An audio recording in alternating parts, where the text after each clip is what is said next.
messieurs, la conférence commence dans quelques instants. Nous vous prions de prendre place en salle. Ladies and gentlemen, the conference will be starting very soon. Please find your way to your seats in the room. Thank you.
Ladies and gentlemen, we will be starting in a few minutes. Would you please find your way to your seats? Thank you. Mesdames, Messieurs, nous allons commencer dans quelques instants, dans quelques minutes. Je vous invite à prendre place en salle. Merci.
الحضور الكريم السلام عليكم ورحمة الله وبركاته.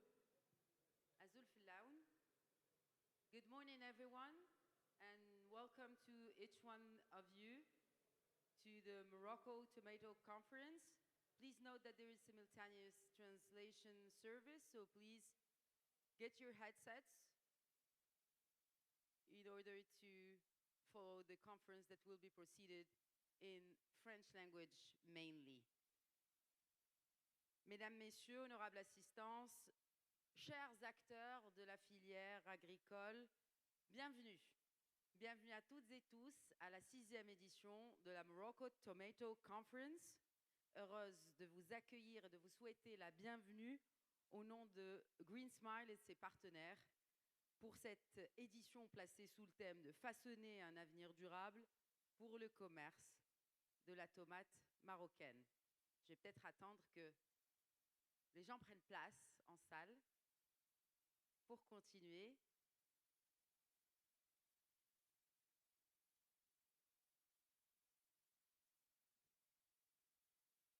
Mesdames, Messieurs, la tomate marocaine aujourd'hui est aujourd'hui un produit agricole, certes, mais c'est surtout un sujet de souveraineté alimentaire ô combien cher au Maroc, mais pas que. C'est aussi un enjeu commercial international. C'est un révélateur, mesdames, messieurs, des transformations climatiques. Et vous en savez quelque chose en tant que professionnel du secteur. C'est un marqueur de compétitivité, puisqu'on va parler de commerce, bien évidemment, mais c'est un marqueur surtout de compétitivité pour l'agriculture marocaine. Et justement, cette édition 2026 intervient dans un contexte extrêmement exigeant. Il y a la pression climatique, il y a aussi les contraintes phytosanitaires, en passant par les évolutions réglementaires et ce besoin croissant de durabilité. Mais ces défis ouvrent aussi une nouvelle phase de transformation, car aujourd'hui, produire davantage ne suffit plus. Il faut produire mieux, plus intelligemment, plus durablement et avec davantage de résilience. Alors pendant cette journée que je vous promets qui sera fructueuse grâce à l'éminence des experts qui vont intervenir lors des panels, mais aussi des keynotes que je vous invite à suivre. Cette journée va tourner autour d'innovation. Elle va tourner aussi autour de nouveaux débouchés, mais aussi des débouchés traditionnels, historiques. On va parler d'hommes et de femmes, de ressources humaines, de données, de biotechnologie, de serres intelligentes, de commerce international. Bref, on va parler de performance agricole, mesdames, messieurs. La conviction est aujourd'hui claire, la durabilité agricole ne se décrète pas, elle se construit à 360 degrés. Alors, je voudrais juste finir cette petite introduction avec cette citation que j'ai trouvée en préparant cette conférence et qui m'a beaucoup touchée parce qu'on oublie souvent que l'agriculture est la plus noble des industries. Elle dépend à la fois de la terre, du climat, des marchés et de vous, hommes et femmes. Voilà donc, au nom des organisateurs, une nouvelle fois, de Green Smile et de ses partenaires, je vous souhaite à toutes et tous la bienvenue et aussi à l'ensemble des intervenants nationaux et internationaux à qui on souhaite encore une fois la bienvenue, des partenaires institutionnels, des sponsors et participants présents aujourd'hui.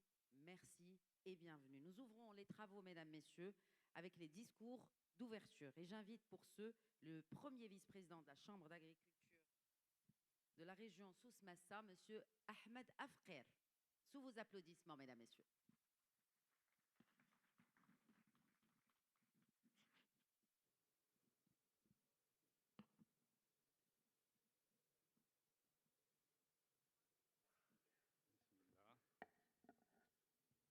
السلام عليكم.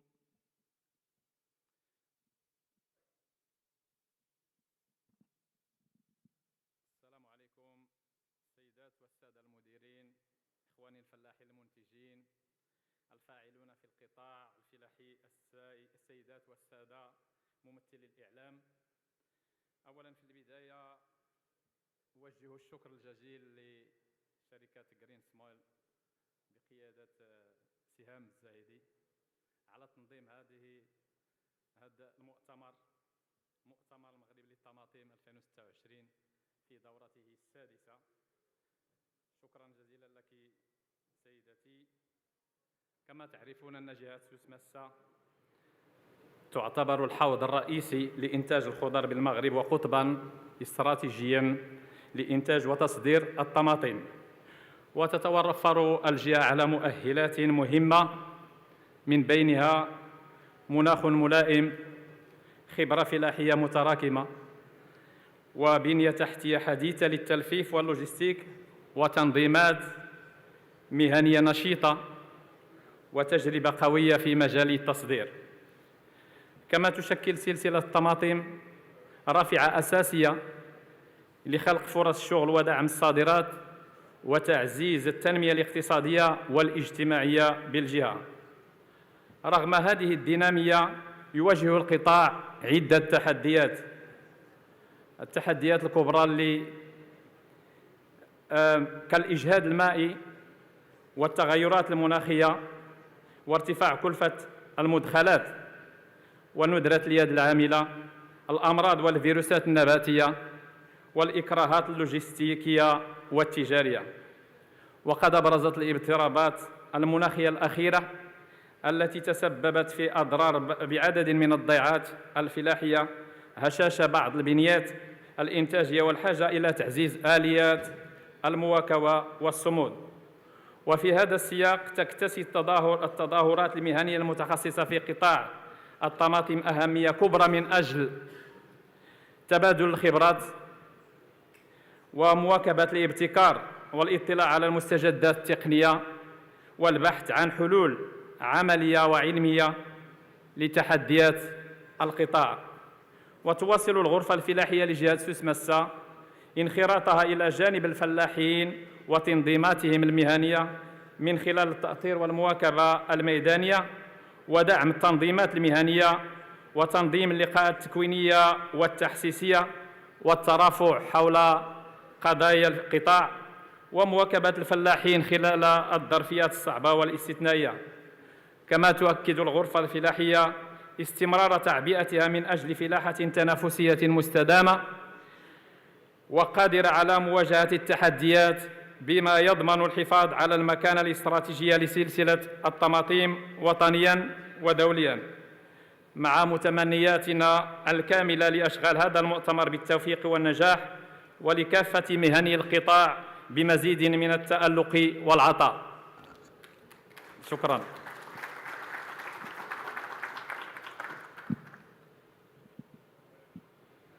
Shukran, Saïd Ahmed Afkher. Merci beaucoup pour ce mot d'ouverture et de nous souhaiter la bienvenue à cette belle région de Souss Massa. Merci encore une fois, Monsieur le Premier vice-président de la Chambre d'agriculture de la région. Nous allons enchaîner, mesdames, messieurs, avec le deuxième discours d'ouverture de cette matinée en compagnie du président de la FIFEL, Zakaria Hanish. Je vous demande d'accueillir chaleureusement.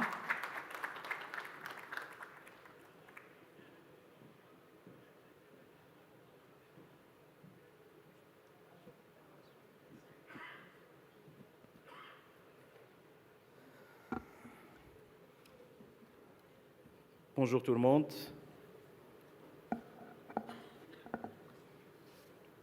Good morning everybody. Bismillahir Rahmanir Rahim. Wassalatu wassalam ala ashraf al-mursalin.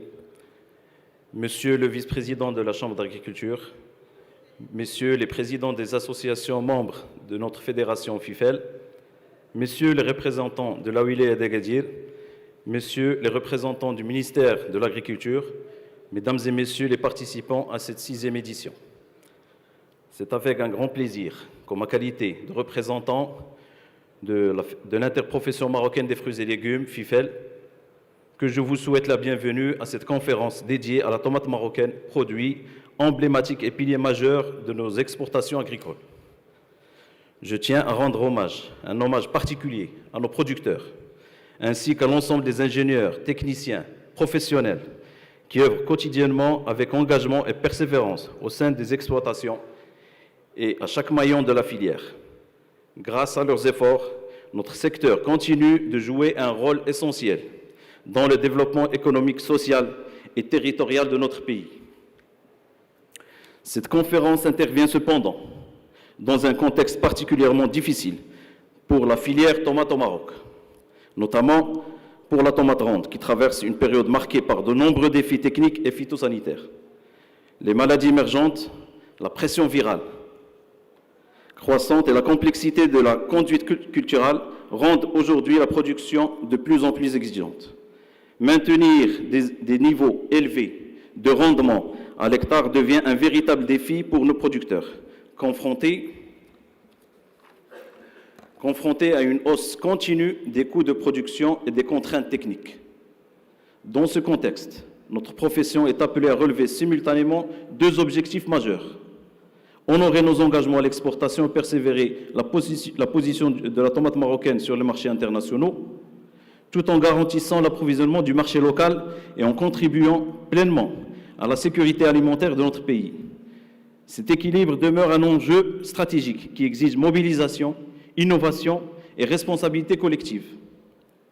Malgré ces difficultés, les professionnels du secteur continuent de faire preuve d'un engagement remarquable, d'une grande capacité d'adaptation et d'un esprit constant d'innovation afin de persévérer la compétitivité de la qualité de la tomate marocaine sur les marchés nationaux et internationaux.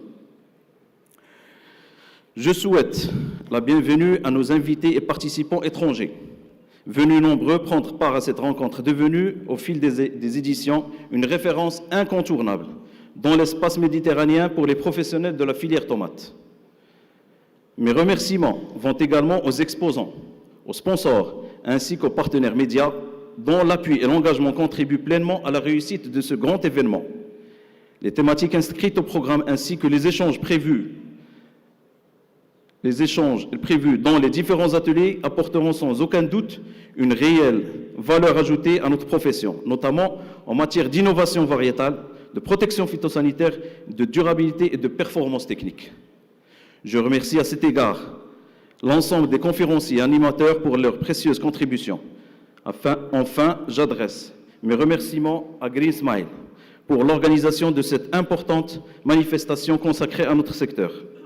Je souhaite plein succès à cette 6e édition de la Morocco Tomato Conference et je vous remercie pour votre attention.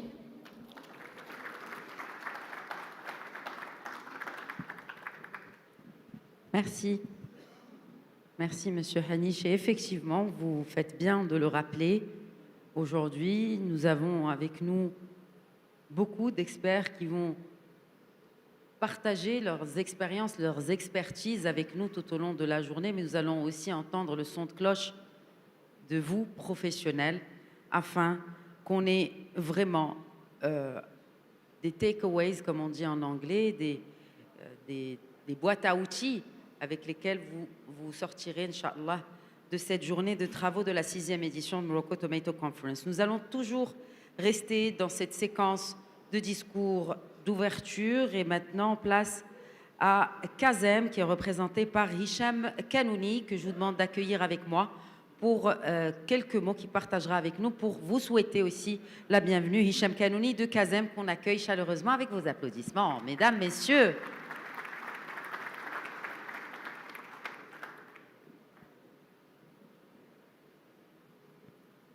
Salam alaikum. Bonjour tout le monde. Mesdames et messieurs, chers partenaires, producteurs et participants, c'est un réel plaisir que Kazem d'être parmi vous aujourd'hui à l'occasion de cette nouvelle édition, 6e édition de Tomato Conference 2026. Un rendez-vous qui est devenu incontournable pour les professionnels de la filière tomate au Maroc. Depuis toujours, Kazem accompagne les producteurs avec une vision fondée sur l'innovation, la proximité terrain et la recherche permanente de solutions performantes et durables adaptées aux réalités agricoles marocaines.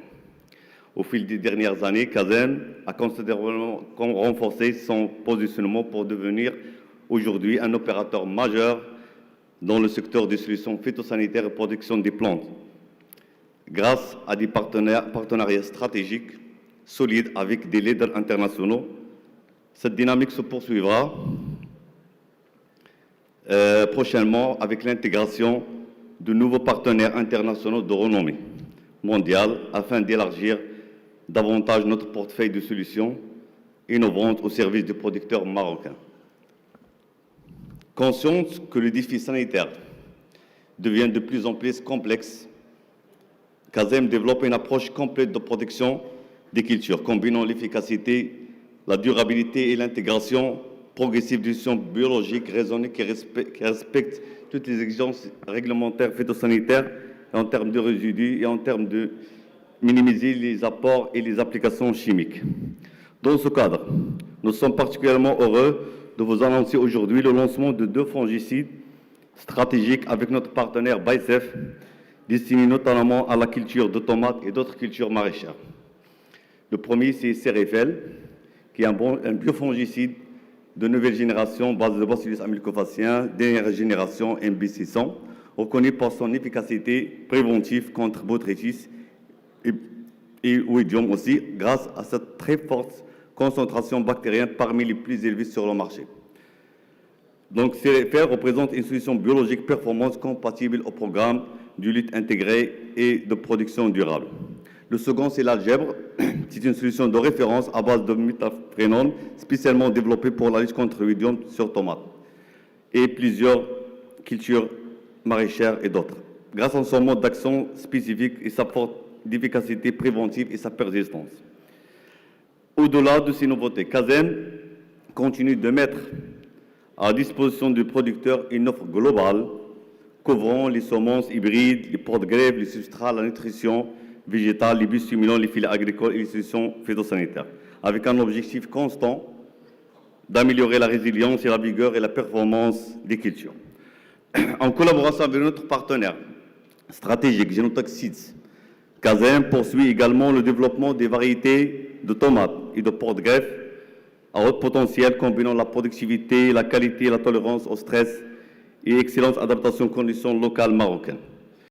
Chez CASEM, nous croyons que la réussite agricole ne se repose pas uniquement sur les produits, bien sûr, mais surtout sur l'accompagnement, l'expertise terrain et la construction de relations durables avec nos partenaires.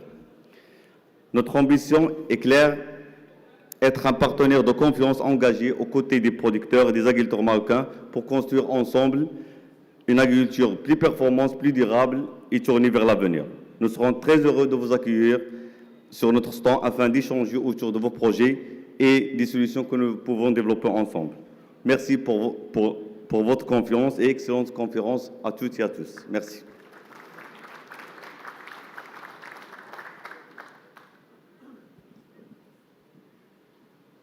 Merci, Monsieur Canouni. Effectivement, les stands vous accueilleront, Mesdames, Messieurs, tout au long de cette conférence. Mais je vous invite à rester nombreuses et nombreux en salle, parce que vraiment, avec tout le contenu scientifique qui sera partagé avec vous aujourd'hui, ce serait vraiment dommage d'en perdre une miette. Bref, nous allons toujours continuer dans les opening speech, dans les discours d'ouverture avec Monsieur Afidil Miloudia de Bayer. Madame, pardon. Et ça fait plaisir parce que effectivement cette tomate, elle fait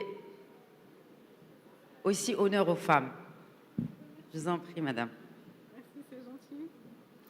Bonjour, صباح الخير عليكم جميعا. Donc, au nom de Bayer Vegetable Seeds, l'un des acteurs majeurs dans le domaine des semences et de l'innovation variétale, on est très content d'être présent parmi vous aujourd'hui pour participer à cet événement en tant qu'exposant et sponsor pour honorer une culture si spéciale qui est la tomate. À cette occasion-là, je tiens à remercier chaleureusement et vivement Green Smile pour l'organisation de cet événement qui est honnêtement devenu un rendez-vous incontournable pour nous dans la région et aussi une belle opportunité pour mettre en valeur la culture de la tomate, pour échanger et aussi pour renforcer les liens entre les professionnels du secteur. Moi, je ne vais pas trop tarder, donc sur ça, je vais vous souhaiter un excellent événement à vous toutes et à vous tous. Et notre équipe sera ravie de vous accueillir au niveau de notre stand pour échanger avec vous présenter nos nouveautés en termes de tomates cerises, de tomates rondes. Donc, n'hésitez pas à passer nous voir et vous êtes les bienvenus. Merci et bonne journée à vous tous. Merci beaucoup, Madame Afidi. Merci. Et place à présent à un autre partenaire de Green Smile. Il s'agit de Feed and Food Seedlines, représenté par Monsieur Tamer Ashmawi. Mr. Tamer Ashmawi, representing for his opening speech. A round of applause for Mr. Ashmawi. On peut applaudir Monsieur Ashmawi qui représente Feed and Food Seedlines.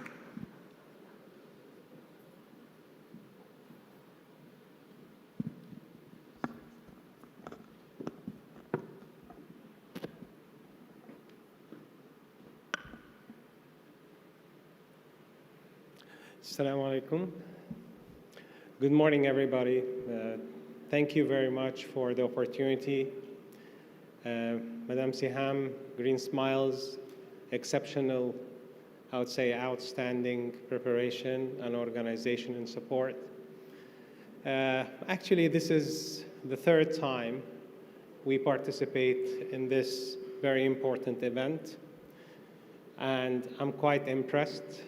I've seen businesses and I've seen opportunities in different parts of the world, and I can say that over the past 3 years that I've been attending this, it has taken the opportunity of the tomato export business in Morocco to new heights. So well done for that. It actually makes me very proud to be part of this. It is an exceptional opportunity for Morocco to expand their exports. The current business out of Agadir is expected to be around 650,000 metric tons of export. Puts Morocco and puts Agadir as an extremely strategic, important supplier for tomato in Europe and other parts of the world, which is actually something that you should all be proud of. Everybody who's working in the sector should be very proud in doing this, in being able to have this quality. At the end of the day, you're setting a promise. You're setting quality. You're setting a promise for a product of highest levels of quality. We are actually been partnering with a lot of you, a lot of the people in this room, to help in that journey. It is quite important to understand the importance of hygiene in the journey of improving the quality and improving the yield of the crops of greenhouse planted tomatoes. So this is something that we are very committed as Seedlines and Ecolab company on behalf of myself, and I'm actually a massive lover and promoter of Morocco overall, but for sure as a company, Ecolab has put a lot of investments, a lot of support in fighting top rev, for example, as a key threat and a key crisis for increasing the exports and increasing the quality of the production that we have here in Agadir. And we are committed on behalf of the company to keep on supporting the industry and supporting all the major key stakeholders that are working on these initiatives. So thank you very much once again for your support, for your commitment, for the quality that you produce out of this beautiful land, and we wish you all success in the future endeavors. Thank you very much.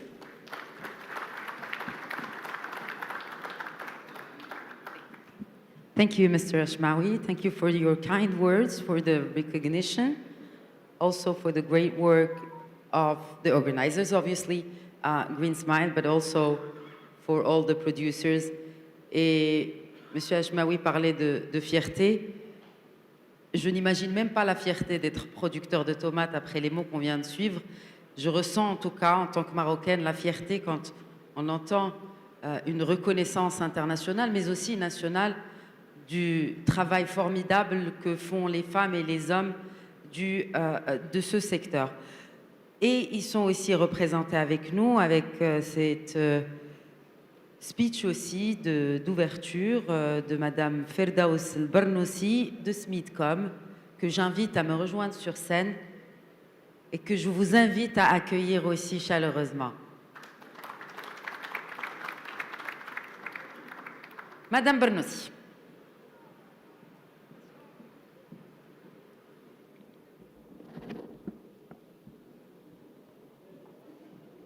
Salam alaikum. Bonjour à toutes et à tous.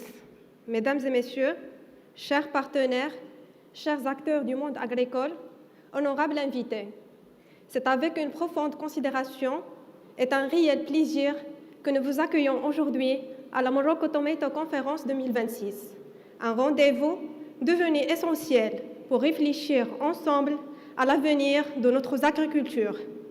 Nous vivons une période où les équilibres agricoles mondiaux connaissent des transformations sans précédent. Le changement climatique, la pression croissante sur les ressources hydriques, l'évolution des exigences des marchés et la nécessité de produire plus, mieux, durablement et intelligemment imposent aujourd'hui une nouvelle vision du développement agricole.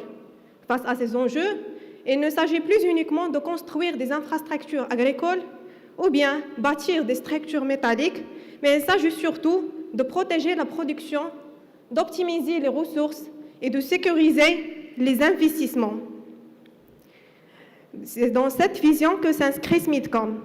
À travers notre expérience, nous avons toujours considéré que la serre agricole ne représente pas seulement une structure métallique ou bien une couverture technique, mais c'est un véritable environnement de production qui doit être stabilisé, maîtrisé et en même temps qui répond bien à l'ensemble des normes adéquates afin d'avoir une production qui doit être conforme. Notre engagement repose sur une conviction forte. L'avenir de l'agriculture passera toujours par des solutions intelligentes, adaptées aux réalités climatiques, techniquement rigoureuses et fondées sur des bases ayant la poursuite sur le long terme. C'est pourquoi nous accordons une importance particulière à l'étude et à l'analyse technique, à la qualité et à la durabilité des matériaux, à l'innovation adaptée au terrain et à un accompagnement responsable favorable à chaque projet. Au-delà de la technologie, nous croyons également que le développement agricole durable repose surtout sur la coopération, le partenariat, le partage d'expertise et bien sûr des relations prometteuses. Nous remercions sincèrement les organisateurs de cette conférence ainsi que l'ensemble des participants, partenaires, professionnels du secteur agricole. Nous espérons que cette rencontre sera une source d'inspiration, d'échanges constructifs et de nouvelles perspectives capables de contribuer positivement au futur de notre agriculture. Je vous remercie. Merci, Madame Bernossi. Avant-dernier discours d'ouverture avec Monsieur Reda Beliamani d'Harmonise. On peut applaudir. Généreusement.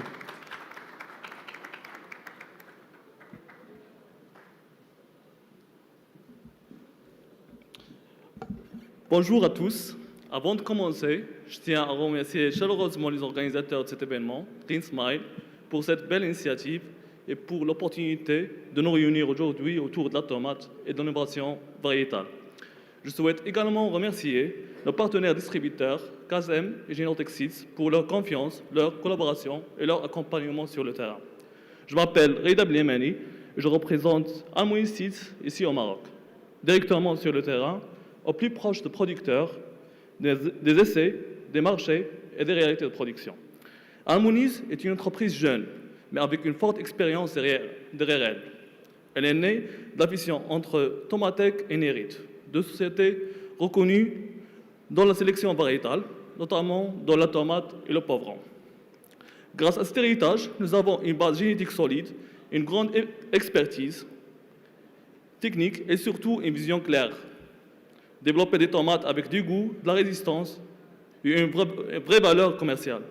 Notre objectif est de créer des variétés et des concepts qui donnent envie aux consommateurs d'acheter, de goûter, puis de revenir acheter encore. Parce qu'au final, la réussite d'une variété ne dépend pas uniquement de son rendement. Elle dépend aussi de l'expérience du consommateur. Mais cette réussite ne peut pas se construire seule.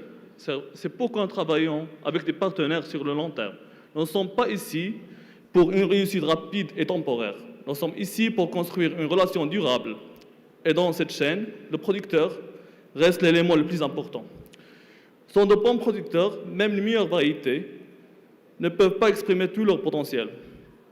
Aujourd'hui, le monde agricole change rapidement, le climat devient difficile, plus imprévisible, avec plus de pression sur les cultures.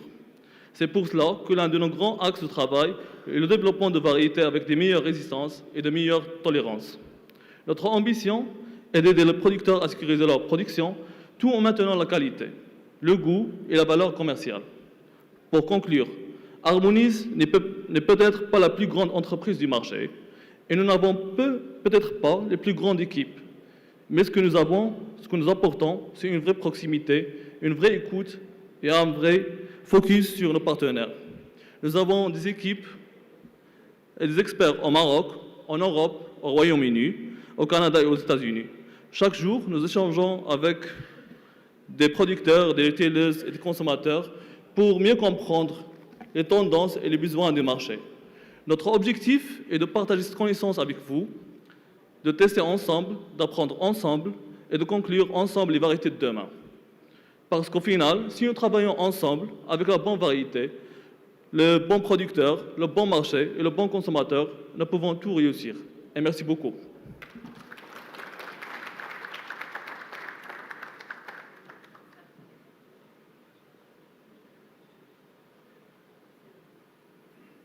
C'est effectivement le bon esprit. On n'a pas besoin d'être des centaines ou des milliers. C'est l'efficacité qui compte et non la taille. Nous allons conclure cette séquence, mesdames, messieurs, avec le représentant de Syngenta, Al-Amri Hassan.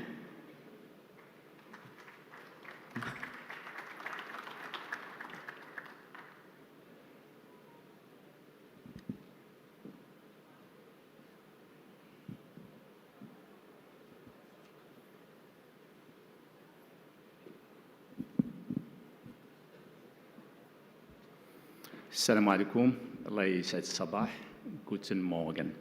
Mesdames et messieurs, chers partenaires et acteurs de la filière tomate, je suis vraiment très ravi d'être là. C'est la première fois que je suis ici pour échanger avec vous autour de la filière, ou plutôt surtout de l'avenir de la filière tomate au Maroc.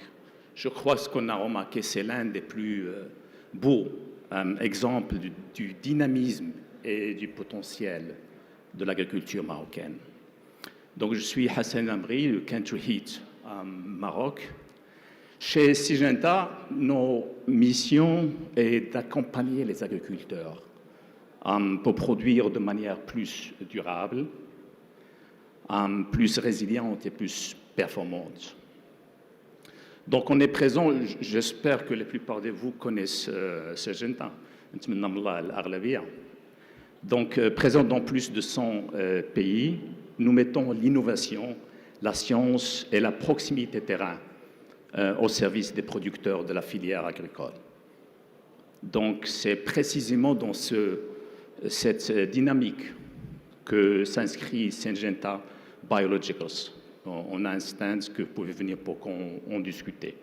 Donc, à travers Syngenta Biologicals, nous développons des solutions inspiré de la nature pour répondre à un grand défi aujourd'hui, le changement climatique, l'optimisation des ressources, les exigences croissantes des marchés internationaux, surtout européens, mais pas seulement, et bien sûr le besoin de concilier la compétitivité et la durabilité. Mais vous êtes d'accord avec moi qu'au-delà des solutions, nos ambitions est surtout de construire ensemble des partenariats durables et créer de la valeur, une added value, pour l'ensemble des acteurs de la filière. Je crois que la plupart ont mentionné ça, que la tomate marocaine représente plus qu'une culture. Donc c'est une filière stratégique pour le royaume, un moteur économique et surtout des milliers d'emplois et un savoir-faire reconnu à l'international. J'ai passé 32 ans en Allemagne. En revenant, je suis J'ai visité beaucoup de clients présents ici. J'étais vraiment très positivement surpris du professionnalisme. Et c'est une fierté pour moi comme Marocain.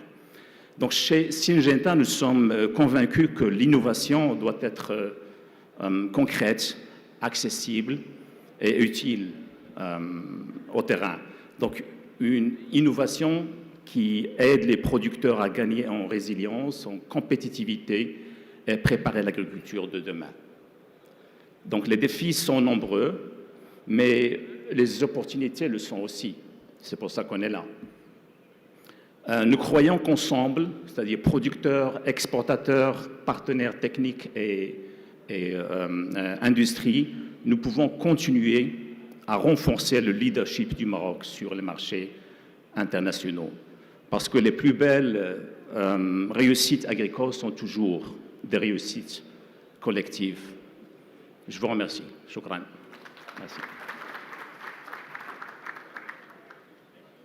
Merci. Merci beaucoup, Monsieur Lamri. C'est ainsi que se clôt cette séquence des discours d'ouverture.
هل يمكننا زراعة خضروات تشجع الناس على الأكل الصحي مع التلذذ بكل لقمة؟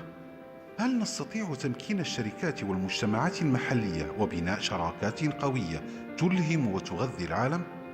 معا نستطيع، بفضل إنتاج خضروات ببذور باير. نقدم لكم منتوجي سيمينيس وديرويتر، علامتان تجاريتان مبهرتان في مجال البذور، اتحدتا لغرض واحد وقوي: تنمية شراكات متينة وتوفير الخضروات المغذية واللذيذة التي يرغب فيها الناس ويحتاجون إليها. معا يمكننا ضمان نمو كل خضرة بشكل جميل وحصدها بفعالية ونقلها بسهولة. يمكننا الاستفادة بشكل أفضل من مواردنا من خلال الممارسات المستدامة وتطوير أصناف تزدهر وفقا للظروف المحلية للزراعة. يمكننا استخدام شغفنا بالابتكار لإنشاء حلول تلبي احتياجاتكم الفريدة، ويمكننا أن نجعل الخضروات الجذابة وفي متناول عدد أكبر من الناس في جميع أنحاء العالم. يمكننا أن نزرع بشكل أفضل سوياً. نسخر خبرتنا المكتسبة منذ نشأة مؤسستنا لتقوية أنشطة شركاتكم، لأننا نعي أنه عندما نساعدكم على تنمية نشاطكم فإننا ننمي شيئاً أكبر. معاً يمكننا تنمية صحة العالم. خضروات نضرة من باير، سوياً من أجل زراعة ونمو أفضل.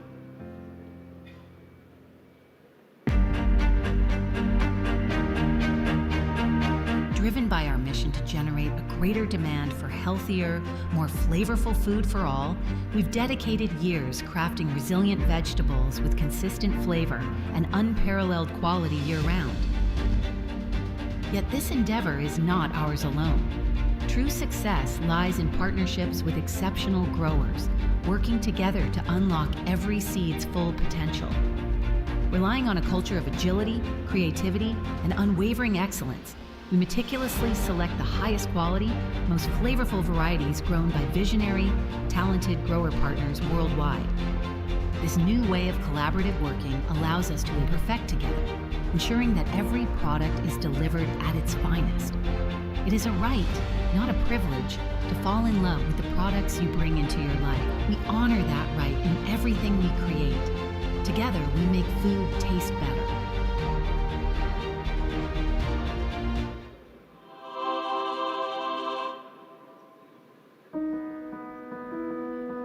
Bienvenue chez International Nursery, forte de plus de 28 ans d'expérience dans la production de plants, avec une superficie de production de 38 hectares. Nos sites certifiés par l'ONSA, ainsi que nos certifications internationales ISO 9001, GSPP, BioEcoCert et CEDEX sont la garantie d'une qualité de production irréprochable.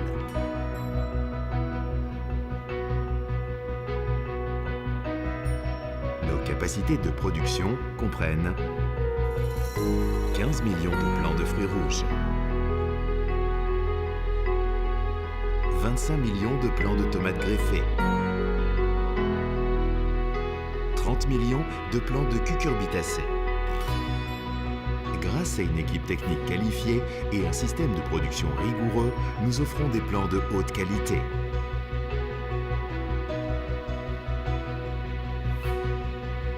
International Nursery s'engage à privilégier la qualité, la transparence et la fiabilité pour bâtir des partenariats durables avec les producteurs.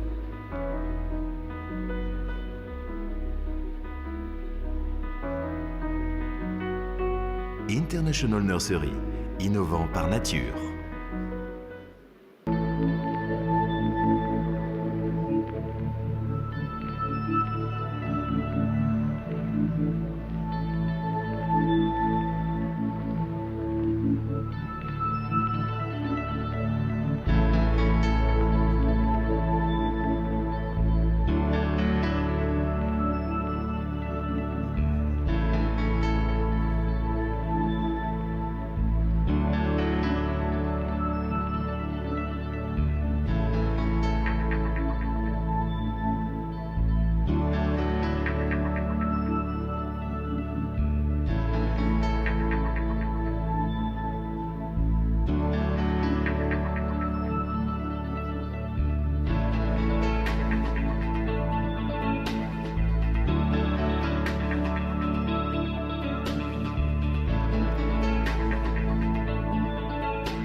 In BASF Nonems, we are very much aware about the challenges that tomato producers are facing. We had the disruption of the rugose virus. We are now very much committed to produce to the market the varieties that allow you to produce as you are used to produce. We are very much excited to announce that this year we will launch further at least 5 new varieties with the rugose resistance. In 2025, we are offering more than 30 varieties with rugose resistance. They are usable in low-tech, mid-tech, and high-tech.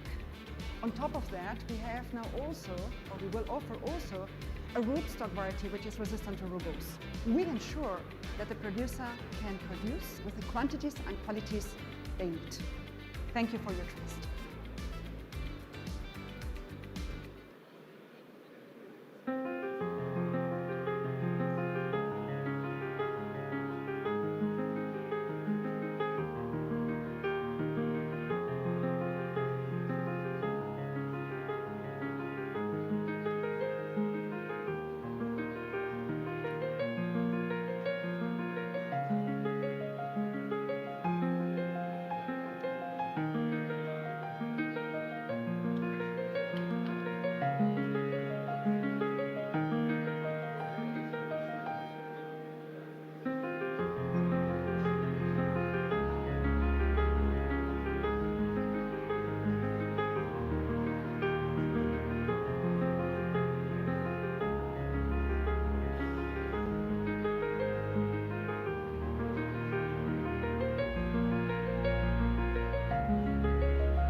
Nous allons à présent, mesdames, messieurs, commencer les travaux de cette conférence.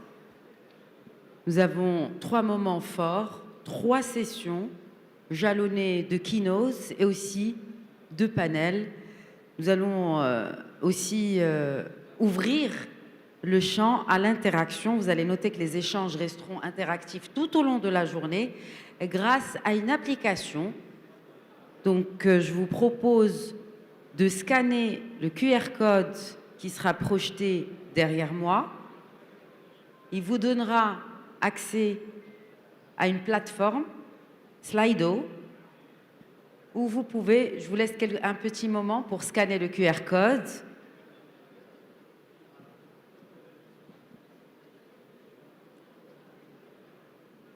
Et vous pouvez adresser vos questions tout au long de la journée, des panels, des keynotes. On va prendre un moment à la fin de la journée pour répondre à chacune de vos questions, mais aussi pendant les panels. C'est-à-dire, si vous avez une question pour un des panélistes, je vous invite à l'adresser via Slido. Et moi-même, si je modère le panel ou le modérateur, a un accès à cette plateforme et pourra donc voir la question que vous adressez à tel ou tel panéliste. Nous ouvrons donc, mesdames, messieurs. C'est bon, vous avez téléchargé, enfin, vous avez scanné le QR code? Oui? Très bien. Nous ouvrons donc cette première session avec une question fondamentale. Elle est revenue beaucoup dans les interventions d'ouverture. Comment le Maroc, au vu de tous les défis qu'on a entendus et que nous allons aussi traiter, comment le Maroc peut préserver, renforcer son positionnement dans le commerce mondial de la tomate? Pour commencer, mesdames, messieurs, cette réflexion, nous allons décrypter les dynamiques actuelles dans ce marché mondial et la place qui occupe aujourd'hui le Royaume du Maroc, avec notamment une matrice des concurrents de plus en plus importante. Pour ce faire, nous avons avec nous un expert en veille stratégique et analyse des marchés agroalimentaires à l'export. D'ailleurs, il accompagne dans ce sens depuis plus de 2 décennies, depuis plus de 20 ans, les dispositifs d'intelligence économique de Morocco Foodex. Veuillez accueillir très chaleureusement, mesdames, messieurs, monsieur Ali Rougui.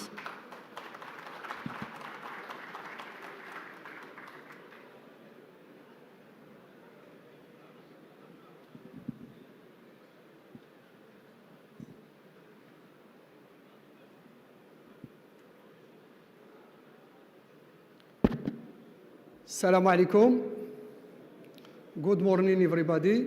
Bonjour à toutes et à tous. Au début, je tiens à remercier les organisateurs de cet événement crucial qui est devenu un rendez-vous incontournable. Et je remercie à la tête donc Siham Zahidi, directrice de Green Smile. Et ma contribution porte sur l'analyse de la dynamique du marché mondial et de la tomate et le positionnement du Maroc. Donc, ma présentation est axée sur 3 parties. Donc, l'émission de Morocco Foodex et le positionnement du Maroc, les exportations marocaines de tomates, l'analyse des informations recueillies par le système de veille de Morocco Foodex, et bien sûr, la 4e partie, c'est un aperçu sur les contraintes environnementales, le cas du mécanisme d'ajustement carbone aux frontières. Donc, vu les orientations fixées pour accompagner la dynamique du secteur agroalimentaire, Morocco Foodex a été chargé de nouvelles missions, en plus de sa mission historique de contrôle technique qui vise à garantir que les produits destinés à l'exportation respectent les exigences législatives et réglementaires. Morocco Foodex assure la coordination des exportations à travers l'animation du comité sectoriel, qui est un espace de débat et de concertation. Morocco Foodex assure aussi la mission de la veille stratégique, donc pour identifier les opportunités à l'export et à travers donc la surveillance des marchés et des réglementations commerciales et des préférences des consommateurs sur les marchés internationaux.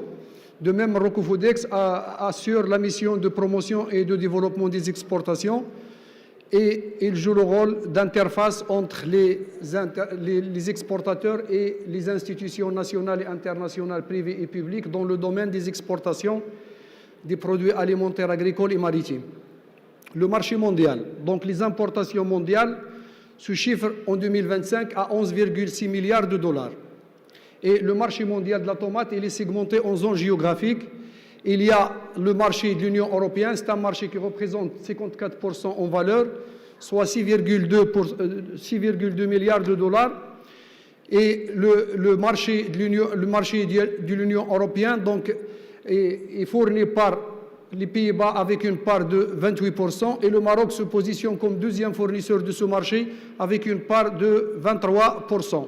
Il y a le marché de l'Amérique du Nord, c'est un marché de 28%, en valeur, soit 3,3 milliards de dollars.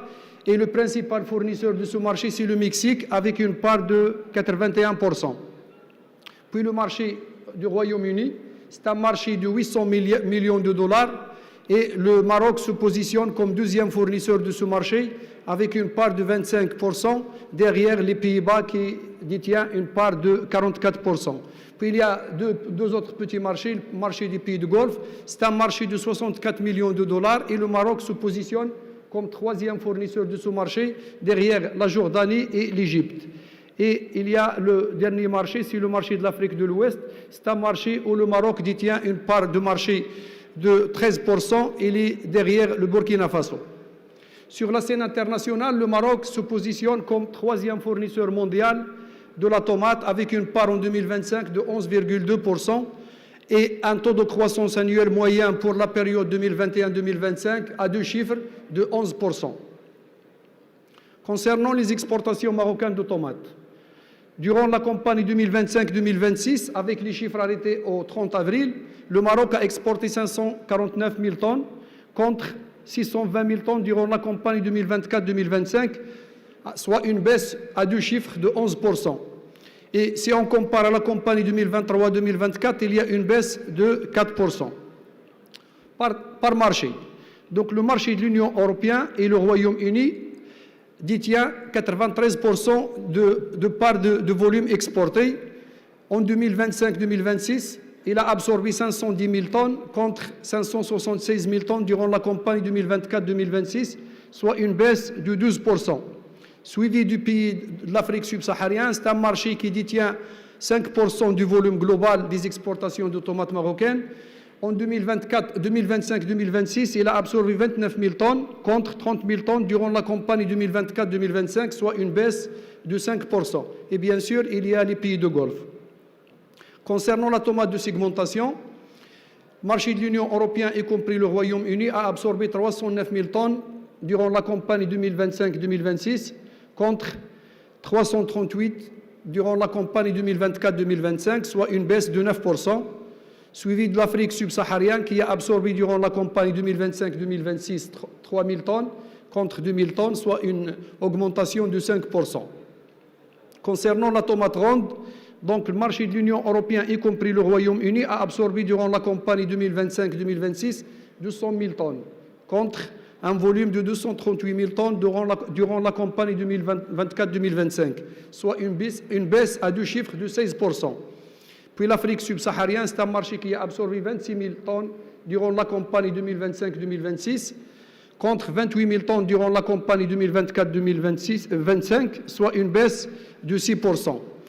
Et le marché de l'Union européenne, y compris le Royaume-Uni, a absorbé 87% du volume exporté de la tomate ronde.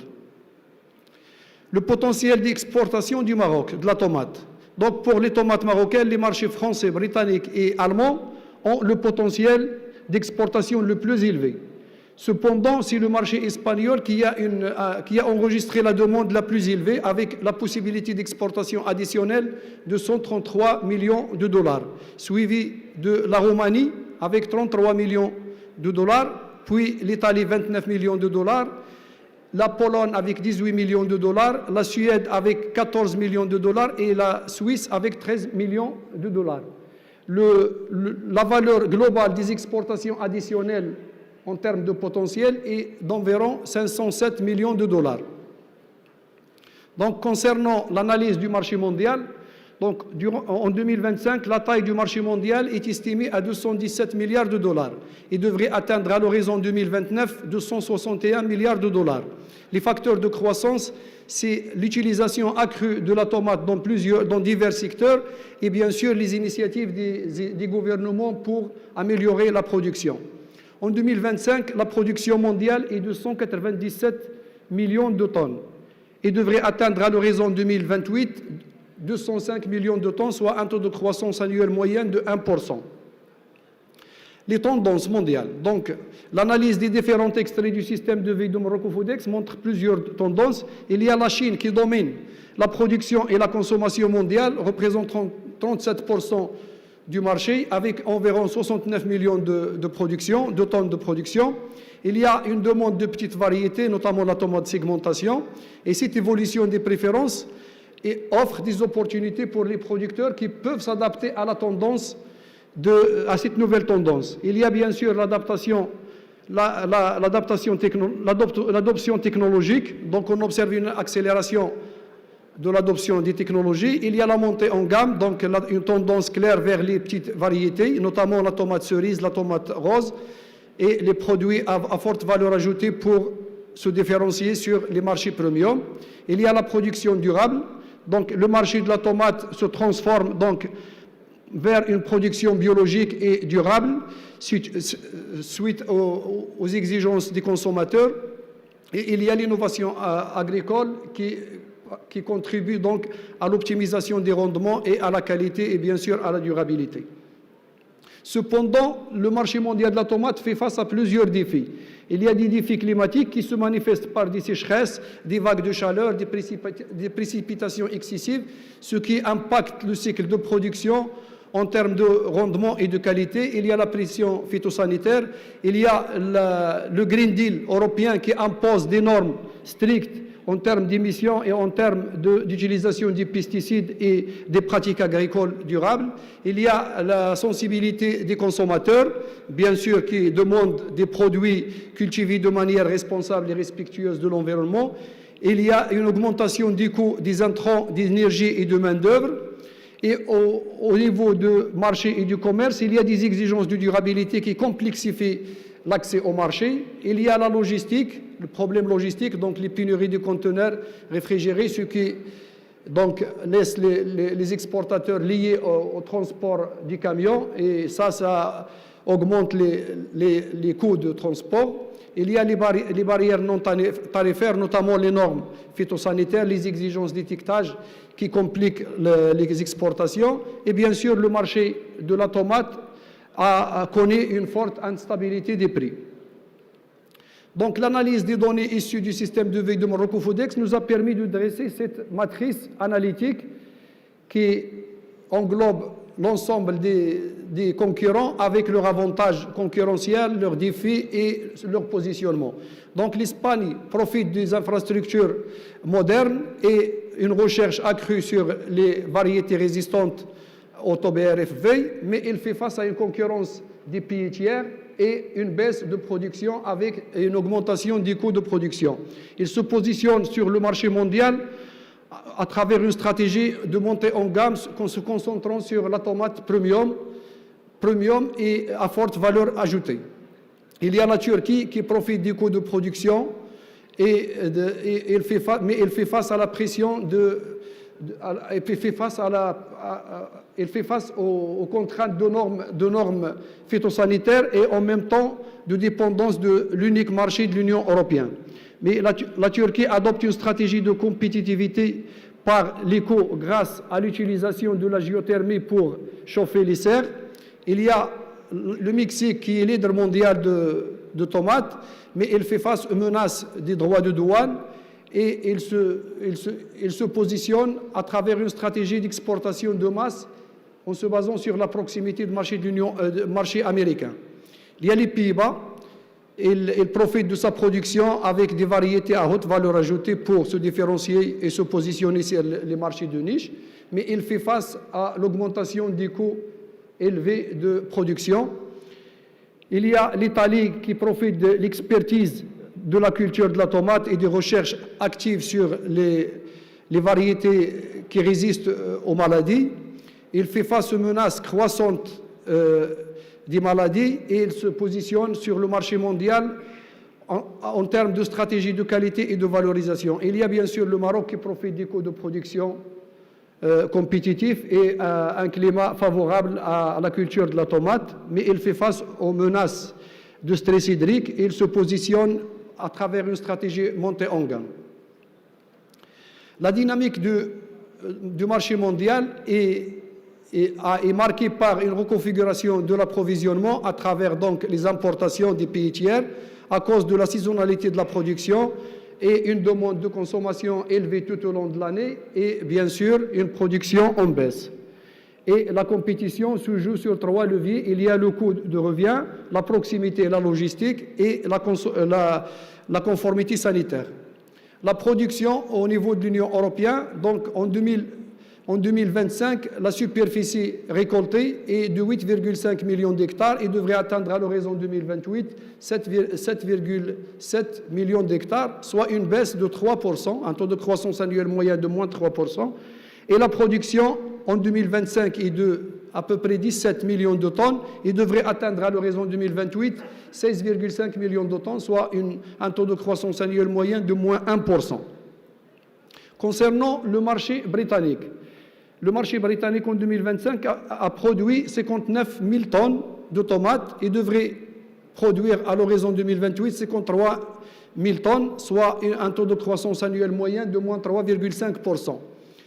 Le Royaume-Uni a importé en 2025 à peu près 390 000 tonnes d'une valeur de 840 millions de dollars avec un prix moyen intéressant de 2,15 € le kilo. Et les préférences des consommateurs, 70% des tomates vendues au Royaume-Uni sont en vrac et 30% en grappe. 14% des tomates achetées sont issues de la production biologique et 23% sont de classe premium. Les leaders de marché, c'est le Royaume-Uni, c'est les Pays-Bas et suivi du Maroc avec une part de marché de 25%. Et en troisième position, c'est l'Espagne avec une part de marché de 20%. Maintenant, on va voir un aperçu sur les contraintes environnementales du marché mondial de la tomate, cas du mécanisme d'ajustement carbone aux frontières. Donc ici, je donne un aperçu sur l'évolution des émissions nettes de gaz à effet de serre de l'ensemble des industries au Maroc. En 2010, ont été estimées à 17 295 gigagrammes équivalent CO2. En fait, l'unité gigagramme équivalent CO2, c'est une unité de mesure utilisée pour quantifier les émissions de gaz à effet de serre. Et en 2022, elles ont été estimées à 98 871 gigagrammes équivalent CO2, soit un taux de croissance annuel moyen de 2,6%. Concernant les émissions de gaz à effet de serre du secteur agricole, en 2010, ont été estimées à 16 512 gigagrammes équivalent CO2 pour atteindre en 2022 18 510 gigagrammes équivalent CO2, soit un taux de croissance annuel moyen de 1%. C'est moins rapide par rapport aux émissions globales. Si on prend l'année 2022, la structure des émissions de gaz à effet de serre, 69% c'est l'énergie. Donc, si on a à réduire notre émission, si on doit attaquer le poste énergie.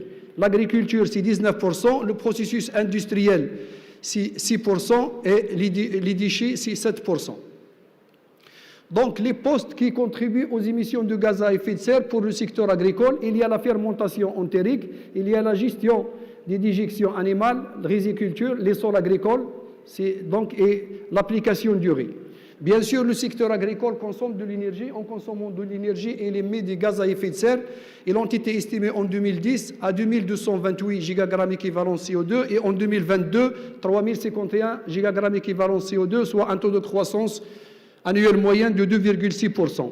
Les gaz émis par le secteur agricole, il y a le dioxyde de carbone, il y a le méthane pour le bétail, il y a le protoxyde d'azote pour les engrais synthétiques.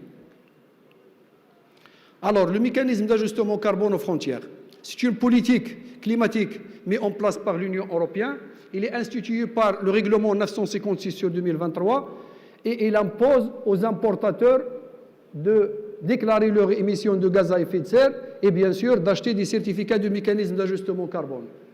Les objectifs pour l'Union européenne, c'est d'assurer une concurrence équitable et bien sûr de lutter contre les fuites carbone.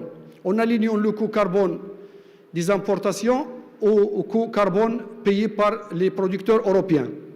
Il y a un lien entre le système d'échange de quotas des émissions qui régit le marché carbone au niveau de l'Union européenne et le mécanisme d'ajustement carbone aux frontières. Le mécanisme d'ajustement carbone aux frontières, c'est une extension du système d'échange de quotas.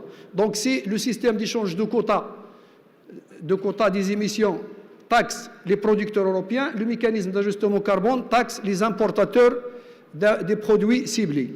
Le déploiement entre 2023 et 2025, il y avait donc uniquement la déclaration des émissions et entre 2026 et 2034, il y aura un paiement progressif des certificats du mécanisme d'ajustement carbone aux frontières pour finir avec les quotas gratuits qui ont instauré au niveau du marché de carbone au niveau de l'Union européenne à l'horizon 2034. Mais il faut faire attention, c'est qu'il y a une tendance, il y a d'autres pays qui suivent l'Union européenne en imposant donc à intégrer progressivement des exigences sanitaires, notamment de normes strictes sur la comptabilité carbone. Il y a le Royaume-Uni, il y a les États-Unis, il y a le Canada et il y a les pays de Golfe. Les risques du mécanisme d'ajustement carbone et les opportunités. Bien sûr, il y a un risque réglementaire parce que la montée en puissance de la comptabilité carbone et les obligations accrues de reporting environnemental. Il y a un autre risque de compétitivité à cause des coûts élevés de conformité. Il y a le risque commercial parce que les acheteurs européens durcissent leur sélection des fournisseurs en choisissant les préférences pour les filières bas carbone. Il y a bien sûr le risque réputationnel, c'est que les acheteurs européens font attention à l'empreinte carbone, l'usage de l'eau et aux conditions de production.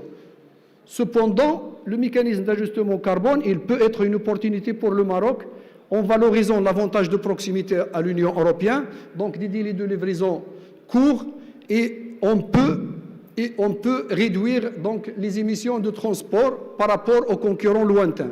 De même, on peut accélérer la montée en gamme à travers des produits mieux différenciés et une montée en puissance d'une offre durable.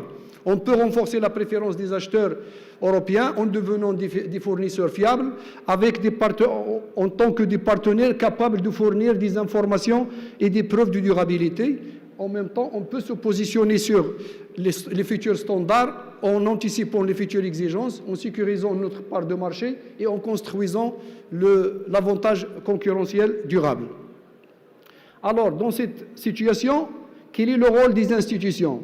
Donc, si l'État doit jouer un rôle d'impulsion et de structuration à travers un cadre clair et stratégique qui intègre la décarbonation, les interprofessions et les fédérations doivent jouer un rôle d'animation et de sensibilisation des entreprises et de diffuser les bonnes pratiques et en même temps mutualiser les outils et les référentiels. De même, les organismes d'appui et d'export doivent renforcer l'accompagnement opérationnel à travers l'assistance technique, la formation, la veille réglementaire européenne et l'appui à la certification et à la conformité environnementale. En parallèle, les entreprises doivent intégrer la durabilité dans leur stratégie à travers la gouvernance ESG, à travers le pilotage par indicateur et en même temps en investissant dans la performance environnementale. Donc, j'ai dit tout à l'heure, devant cette situation, il doit y avoir une réponse collective. Parce que si une entreprise agit seule, les coûts d'adaptation seront plus élevés et les niveaux de préparation seront hétérogènes et le risque de décrochage compétitif augmentera. Donc, il faut construire une réponse filière plus une réponse payée. Et par conséquent, donc, la compétitivité environnementale à l'export est un enjeu d'entreprise, mais aussi un enjeu de filière et de souveraineté économique du pays. Pour les entreprises doivent mesurer pour piloter, doivent réduire les émissions, doivent assurer la conformité, doivent renforcer la performance durable. Et ceci passe par une démarche à 4 étapes. Donc, ils doivent cadrer le périmètre, le site, la filière, l'activité, le flux, puis collecter les données consommés en termes d'énergie, de transport, des intrants et de production. Et ensuite, il faut calculer les émissions. Pour calculer les émissions, donc, il doit y avoir une conversion en équivalent CO2. Pour cela, on peut utiliser les facteurs d'émission officiels de la Fondation Mohamed VI pour la protection de l'environnement ou les facteurs des missions reconnues à l'international. ADEME, c'est une agence française qui a élaboré le bilan carbone. Puis IPCC, c'est une norme internationale, et GHG protocole, c'est une norme internationale. Et ensuite, à travers un plan d'action, on peut analyser et agir en identifiant les postes clés à réduire. Donc, 3 priorités, j'ai dit mesurer pour piloter. Donc, il faut développer des empreintes carbone produits et structurer la collecte de données environnementales. Ensuite, il faut réduire l'empreinte carbone à travers le poste de l'énergie en adoptant une efficacité énergétique, en faisant recours aux énergies renouvelables, à travers le poste logistique, donc en optimisant les flux et en améliorant le transport et le groupage, et puis la réduction des pertes des retours, à travers le packaging, donc en allègement des emballages et en réduction d'utilisation des plastiques à usage unique, et bien sûr en adoptant une meilleure gestion des fertilisants, une irrigation efficiente et bien sûr des réductions des pertes post-récolte. Donc, enfin, il faut transformer la durabilité en avantage à l'export à travers 3 orientations. Donc, il faut structurer une offre export durable à travers des produits mieux tracés avec des indicateurs environnementaux disponibles et une conformité anticipée, renforcer le dialogue avec les clients européens pour comprendre les futurs standards et leur cahier de charges, puis construire les exigences de demain. Et enfin, il faut intégrer la durabilité dans la stratégie entreprise à travers la gouvernance ESG, à travers le pilotage par indicateur et la communication crédible fondée sur les données. En guise de recommandation, donc, le Maroc doit accélérer la transition vers une agriculture durable en réduisant l'empreinte carbone des productions agricoles et en adoptant des pratiques agricoles respectueuses de l'environnement. On doit investir dans la décarbonation des chaînes agricoles à travers le développement des énergies renouvelables et l'optimisation des transports et de la logistique, renforcer la traçabilité environnementale des produits à travers une mise en place des mesures de l'empreinte carbone et l'amélioration de la transparence des chaînes de valeur. Il faut consolider la coopération Maroc-Union européenne qui est encadrée par l'accord d'association, lequel cadre peut favoriser le transfert de la technologie verte et le financement des projets de transition écologique. 5e, il faut donc mettre en place une tarification carbone domestique pour réduire l'écart avec le prix carbone européen. Et enfin, il faut reconfigurer la stratégie commerciale à travers la diversification, la montée en gamme et réorientation vers des secteurs plus compétitifs et moins carbonés. Et merci pour votre attention. Merci. Bravo. Il a respecté le timing. C'était un challenge quand s'était lancé avant le début de cette conférence. Merci beaucoup, Monsieur Rogui. Merci d'avoir planté le décor en chiffres et en tendance mondiale. Alors, moi, j'ai envie de vous dire, connaître les tendances du marché, c'est bien. Connaître le consommateur et les habitudes du consommateur, c'est mieux.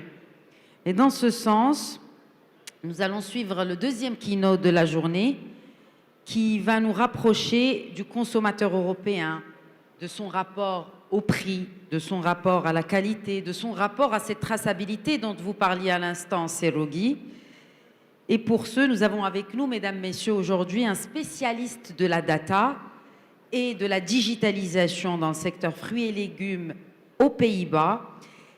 C'est un peu un magicien qui transforme les données du marché en outils stratégiques d'aide à la décision.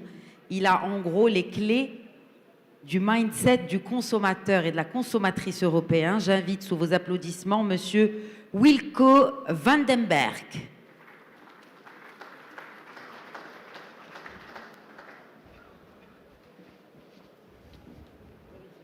Okay, thank you.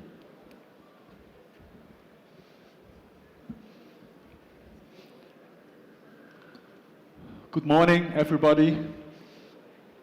Tomato is the most eaten vegetable worldwide. But the tomatoes we eat today are not the same tomato as we were eating 20 years ago. The landscape of consumption in Europe has changed. I am Wilke van den Berg, working at Fresh Produce Center in the Netherlands. I am manager data and digitalization in the Netherlands. Fresh Produce Center is representing the Dutch industry of companies active in fruit and vegetables with in a very round different fields like import, export, production. And it's a pleasure being here and to tell you about the developments, how to respond to the changing landscape of consumption in Europe. Tomatoes, then, now, next. But first, what do you know about the European consumer of fresh tomatoes? In an AI world, I asked ChatGPT, what do you know? I've got two pictures of the average consumer of tomatoes in Europe, a man who is eating tomatoes and a woman probably eating fine tomatoes, and the source is ChatGPT. Of course, you can't rely on this information. You have to know more about consumer profiles, about what's happening in the supermarket, what do we see at the consumption developments. So at Fresh Produce Center, we collect and buy data from different companies, consumer panels, supermarket sales, to make analysis for our members. But first, when we are talking about the consumer patterns, I would like to show you some figures from the Netherlands. The Netherlands is the gateway for fruit and vegetables for Europe from overseas. As you see, the import figures, 12.4 billion euro in 2025. Main origin, Peru, South Africa, and Spain, top three. And you see the top three import products, avocados, grape, and banana. Our own production in the Netherlands, around about 5 billion euro in 2025, especially vegetables, nearly 80%, and 20% fruits like apples, pears, and strawberries. But the most important production in the Netherlands are the tomatoes and vegetables. Sales abroad, Germany is our main customer, 34%. Belgium and United Kingdom are both around about 10%. And here you see the most important, we could also see it in the previous presentation, by far tomato is the most exported product from the Netherlands, 2.0 billion euro in 2025. Avocado number 2 and grape number 3.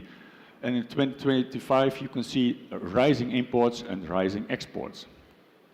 Let's go to the Dutch tomato industry. Some figures. The production, 2025, 938 million kilogram. And this was a new record, and as you saw in the previous presentation, we are the third EU producer. On an acreage of something more than 1,900 hectares. Import 206 million kilograms, especially from Spain and from Morocco, but also a rising import from Tunisia. Export something more than 1 billion kilogram. It's also a new record, and the second exporter after Mexico, and you are the third exporter worldwide. The companies in the Netherlands are getting bigger. Now we're talking about an average size of 9 hectares, and 10 big producers are nowadays representing more than 50% of the total acreage. But very important, to obtain a year-round position, we work together with you. Producer Association are working together for the special tomatoes, snacking tomatoes, production in your country, especially winter and spring. Let's take a look at the big picture, tomatoes in the European Union. These are the production figures in the last 10 years. 2016, around about 7.5 billion kilogram, and in the years around about 2022-23, we saw a lower production. This was caused by climate problems in the south of Europe, Spain, but also the energy crisis in the Netherlands. There was no winter production in the Netherlands because of the high energy costs. A lot of growers decided the price of energy is too high, so I will start later, or I don't start a winter production. But now the Netherlands in 2025 is back on track with winter production, and nowadays, last year we were talking about 200 million kilogram production in winter. EU import The last year it was a challenging season, 7% lower import. Number one, EU import from Morocco, and the second, origin Turkey. Consumption per capita, we saw a little decline in the last years, around about 70 kilogram per person 10 years ago, and 15 kilogram in the years 2023, but now the consumption is still rising. And what about the share of in the total production from countries outside the European Union? They rose from 6% in 2016 until around about 12%. So 12% of the EU consumption is delivered from countries outside the European Union. So, as I said, tomato is the most eaten vegetable in Europe, and it's very good to see that the tomato consumption is rising in most countries after a dip in 2020 and 23. We buy data at Fresh Produce Centrum for different kind of companies like YouGov, Kantar, World Panel, Secana, retail data. We not only buy it for the Netherlands, but for our main countries like Germany, United Kingdom, Scandinavian countries. And here you can see the developments of the total bought volume by consumers in 2025 comparing 2024. Most countries, good to see a rising consumption. Germany 1% higher bought volumes. Italy 7%, but Italy had a decline in the year before and also in 2023. So the consumption in Italy is still rising, is rising again, I have to say. When we compare the figures 2025 in relation to 2022, we see even better figures, more as around about 5, 6, 7, 8% higher consumption in the last 4 years. Very important to look at the different kind of preferences. This is a very important figure, because what do we see? There's no one European consumer. We see difference. For example, in the Netherlands, I have all the bought volumes of tomatoes in different kind of types. You see the 3 rows: cherry plum tomatoes, the stacking tomatoes, the cherry tomatoes, the loose cherry tomatoes, and the fine cocktail mini. The 3 rows are in most countries representing 50%. So 50% of the total consumption is related to mini, or the snacking tomatoes. As you see in these figures, for example, for the Netherlands in 2025, the bought volumes around 29% we are snacking tomatoes, and the most bought variety, the fine tomato, 38%. And the round tomatoes are nearly disappeared in the Dutch supermarket. In 2020, it was a share of 10%, and now 2025, it's very difficult to find the round tomatoes anywhere. It's only representing 1% of the total bought volumes. United Kingdom, round tomato still representing 30%, but also in the United Kingdom, 10 years ago, the share of round tomatoes 40%. So the consumer preference also in the United Kingdom are changing. And there in the United Kingdom, you can mention the enormous popularity of the vine tomatoes mini, representing 90% in 2025. Germany, the German people love snacking tomato, 25% in 2025, and that was 70% in 2020. And also in Germany, the round tomato is nearly disappearing. Let's take a look at the number of buying households. In the last years, we saw an enormous higher volumes of snacking tomatoes. These are buying households. In Germany, around about 70% of all households are buying snacking tomatoes. And the number is still increasing. France, the same. In the Netherlands, last year, we saw a little bit lower the number higher of buyers of snacking tomatoes, especially younger people, younger than 35 years. bought less tomatoes, around about 6% less snack tomatoes. And who loves snacking tomato? Yes, of course, the families with children. Families with children are responsible for 37% of the total bought tomatoes. But when we look at the snacking tomato, they're representing 44%. And this is growing, because in 2021 it was 38%. So families love snacking tomatoes, and that's very important because the consumption in the Netherlands, we still don't eat enough fruit and vegetables. So it's very good to stimulate families with children to buy snacking tomatoes. And then when I look, what is the most important period to eat all year round in the northern of Europe, I've put a graph from the weekly supermarket data in the Netherlands, and you see in June we eat the most tomatoes, around about, when you compare it with other months, you see that around about 50% higher than in February. But when you see, it's a quite stable developments during the year. And of course in June, the most eating volumes. In Europe, we still don't eat enough fruit and vegetable. The recommended daily intake is 400 grams. And for example, in the Netherlands, we eat 300 grams a day. So it's very important, we have to inspire consumers to eat more fruit and vegetable. Let's take a look at the supermarket in the Netherlands. When we look at the total turnover of vegetables, 64% at this time is whole or unprepared. We love fresh-cut vegetables.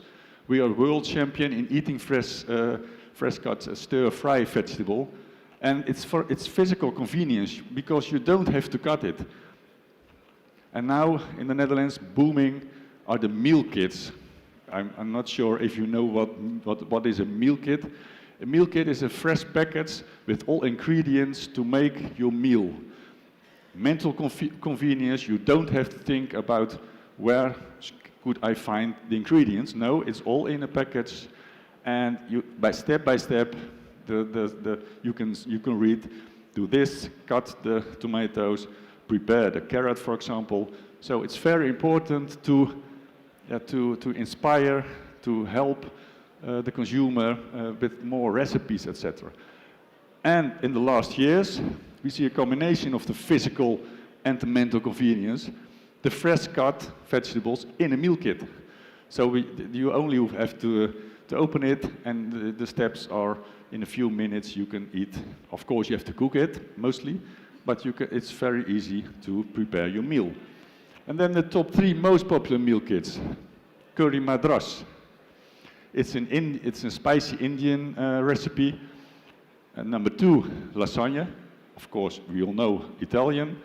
And number 3, tomato soup. These are based on volume data. And let's take a look. Tomato is the most used ingredient. So this is very helpful to promote, to eat more tomatoes. And these are only the 3.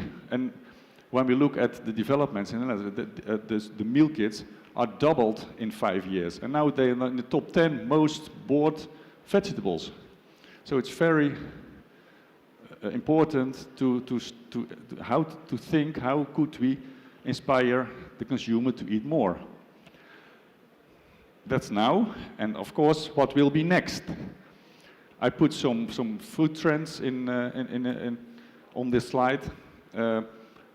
Number 1 food trend at this moment in the EU is fiber maxing. A health trend you should know about. It's viral on TikTok. You can see a lot of loaded videos how to maximize fiber. Especially young people, also my daughter, 18 years old, is looking how could I maximize my fiber, because it's related on good health. It comes to good health when your fiber is good. A few years ago, when you were talking about fiber, they said it's boring. It doesn't matter. But now it's viral on TikTok. So it's very good to eat more fruit and vegetable. effortless home cooking. We are on a hurry, and we want simple homemade products. The one-pot meals are important. We love the quality over the quantity. We love less but better taste. The products must be tasteful. And the number 4 trend: snackable vegetables. We are more and more on the move. We are working, we are traveling.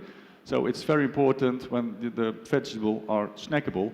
And there you have the snacking tomatoes. So it's very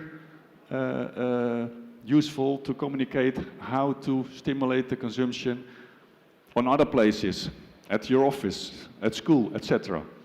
And the consumer are more busy with the sustainability and organic, sustainable packets. We all know that the discussion about the package in Europe.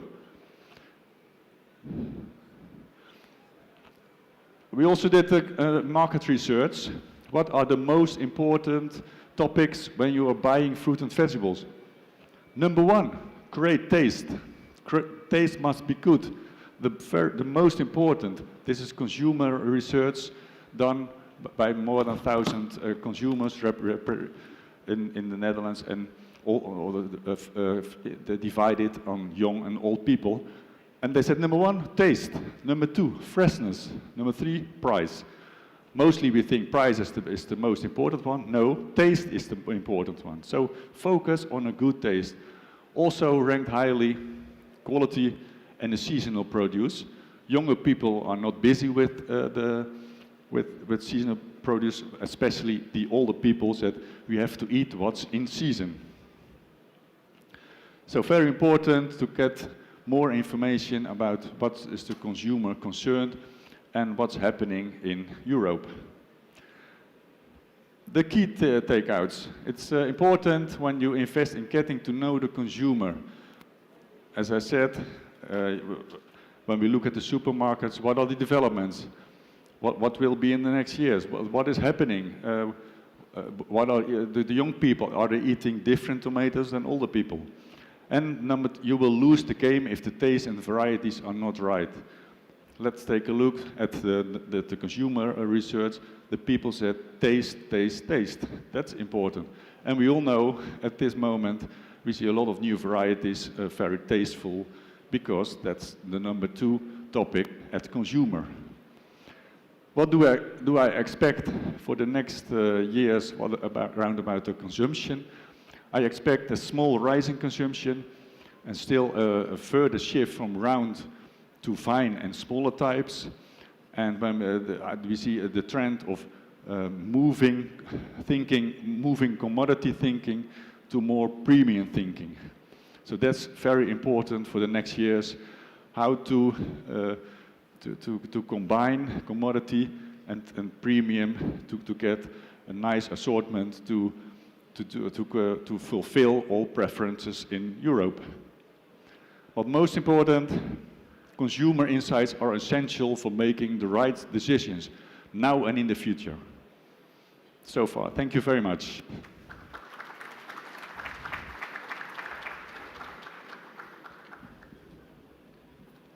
Thank you, Wilco. And we will continue this conversation. We'll continue it later during the panel. Merci encore une fois, Wilco, qu'on va retrouver tout à l'heure lors du panel aux côtés d'autres experts.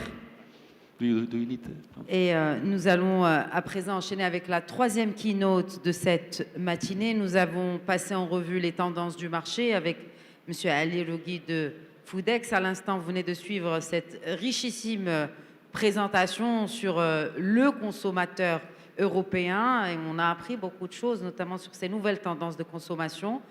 Mais à présent, il est temps aussi d'ouvrir le chapitre du commerce international qui, lui, ne dépend pas de tendances de consommation ou encore de production, mais de négociation.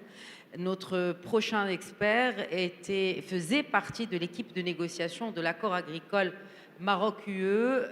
Il est donc expert en matière de relations commerciales, agricoles en l'occurrence. Veuillez accueillir chaleureusement, mesdames, messieurs, Monsieur John Alistair Clark.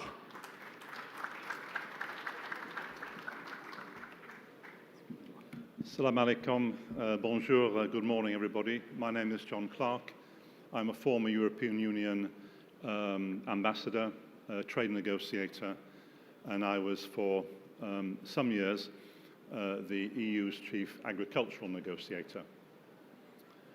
When I was kindly invited by Siham Sahidi and Green Smile to speak at this conference, I was expecting a very small gathering of maybe 30 or 40 people in a small room. I'm quite overwhelmed at the size of this event. It's very, very impressive, and I think it's really a reflection of the fact, as was stated by one of the earlier speakers, that this sector, the tomato sector, is a strategic sector, not only for Agadir but for Morocco, and this conference is really a reflection of that. I'm going to share some thoughts with you about EU and Moroccan agricultural trade in recent years and what we can expect in the next decade.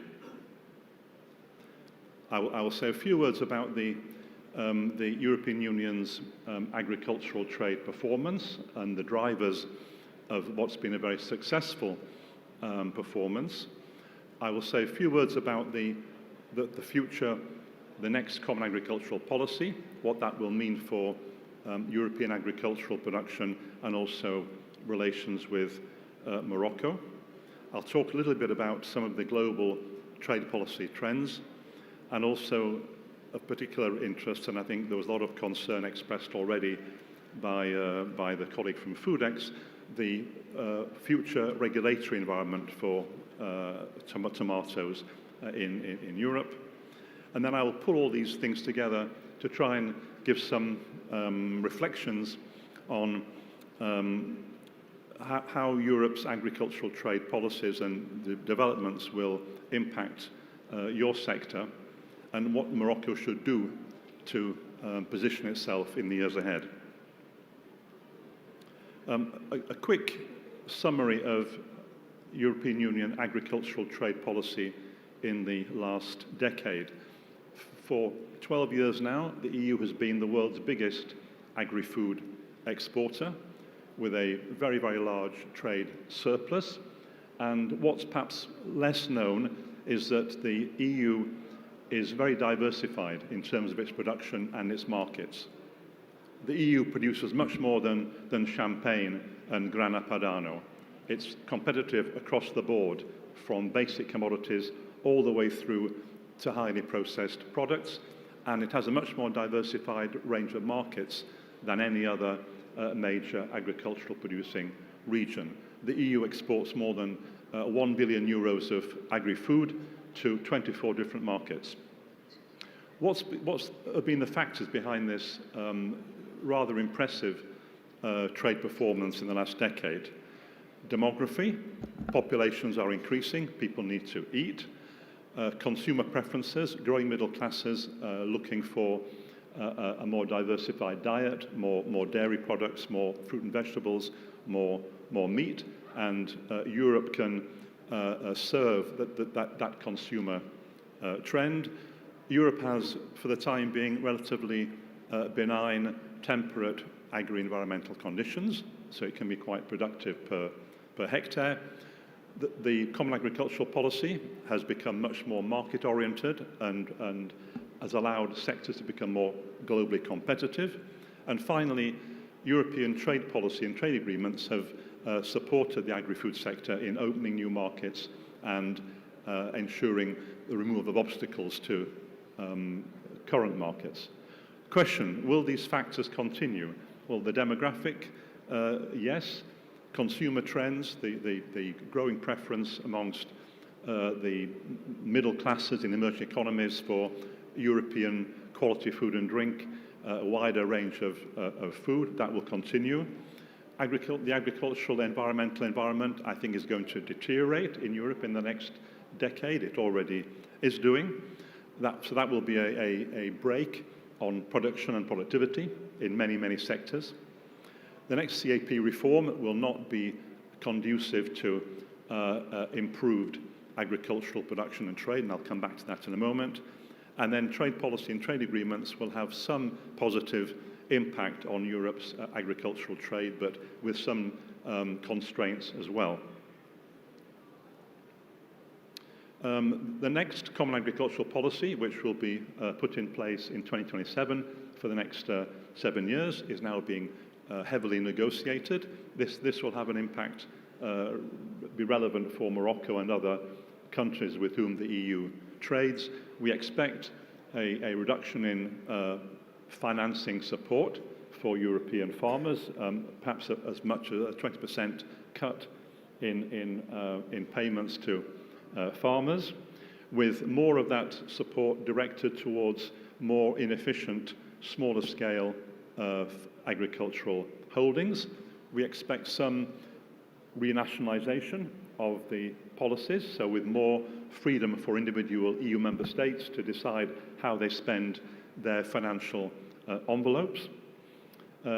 We will see continued very stringent requirements on environment, biodiversity, soil health, water pollution, and the linking of support to farmers for environmental stewardship. We're beginning to see, as part of the next CAP, new strategies to increase resilience, notably supply chain security, the idea of building strategic stocks in case there are food insecurity issues, diversification of the sources of fertilizers and inputs, and so on. We're seeing also the first steps towards integrating Ukraine into the European Union agricultural space. That will have a big impact on European competition in farming, and also to some extent on Morocco's competitiveness, competitive place on the EU market in the next 10-20 years. We will see in the next CAP, despite the rhetoric, very limited action regarding the problem of generational renewal. 70% of Europe's farmers are over 64 years old. We will see limited efforts, I think, in having a protein policy, even though everyone realizes it's a good idea to be more self-sufficient in protein. And I think we will still see quite a high degree of complacency in Europe about food security and food insecurity. Europe has a problem of food affordability, but not of food insecurity. The cumulative impact of this next CAP, with all of their elements, is, I think, going to be a modest reduction, both in absolute production volumes and per hectare productivity. On trade policy, very briefly, and how this will impact on the agricultural sector. The WTO, nothing to see there, folks. Don't expect anything to happen of importance in the WTO. There'll be no negotiations to reduce agricultural trade barriers or distorting subsidies. The EU, on the other hand, will continue to pursue a whole swathe of bilateral free trade agreements, and by 2030, the EU will have preferential trade, so elimination of tariffs, with almost every country on the planet, with the exception, I suspect, of the USA, China, and Russia. We will, of course, as I said, we will see Ukraine being progressively integrated into the European agricultural trade space. This is of enormous concern to European farmers who are terrified of the competitive pressure coming from Ukraine in almost every sector, We will see a move to negotiate more sectoral agreements between Europe and other partners, including veterinary recognition agreements, phytosanitary recognition agreements, which will be important for Morocco and others. You all know also, of course, that there is now a strong emphasis in European trade policy and economic policy on strategic autonomy, in securing supply chains, in reducing dangerous dependencies, whether it's raw metals or critical raw materials, or food, or energy, or fertilizers, reducing dependencies on unreliable trading partners, given the increasing risk of food being weaponized for geopolitical objectives. I'll come back to that. And I think we will see also, as an element of agricultural trade policy, the increased use by the European Union of sustainability regulations, sustainability criteria, which will have an impact on imports. The colleague from Foodex already mentioned CBAM, but we have also now coming into force the deforestation regulation, the prohibition of products produced using forced labour. We will have higher animal welfare standards applicable also to imported products in the next 3 years, probably a new sustainability labelling scheme, and of most concern, I think, to you will be stricter and perhaps more protectionist provisions on pesticide use, including on imported fruit and vegetables. And I'll come back to that in a moment. So what does all this imply for Morocco, this sort of very, very broad brush that I've painted? I think the EU's reliance on Morocco as a stable supplier is not going to diminish. Morocco has a very, very solid market share, and as European production is not going to increase dramatically, there'll be some slight increase in volume production, some changes in consumer taste, as Wilco mentioned a minute ago, but Morocco will still, if it's smart and agile, still have an important share of the European market for tomatoes, for melons, for many other products.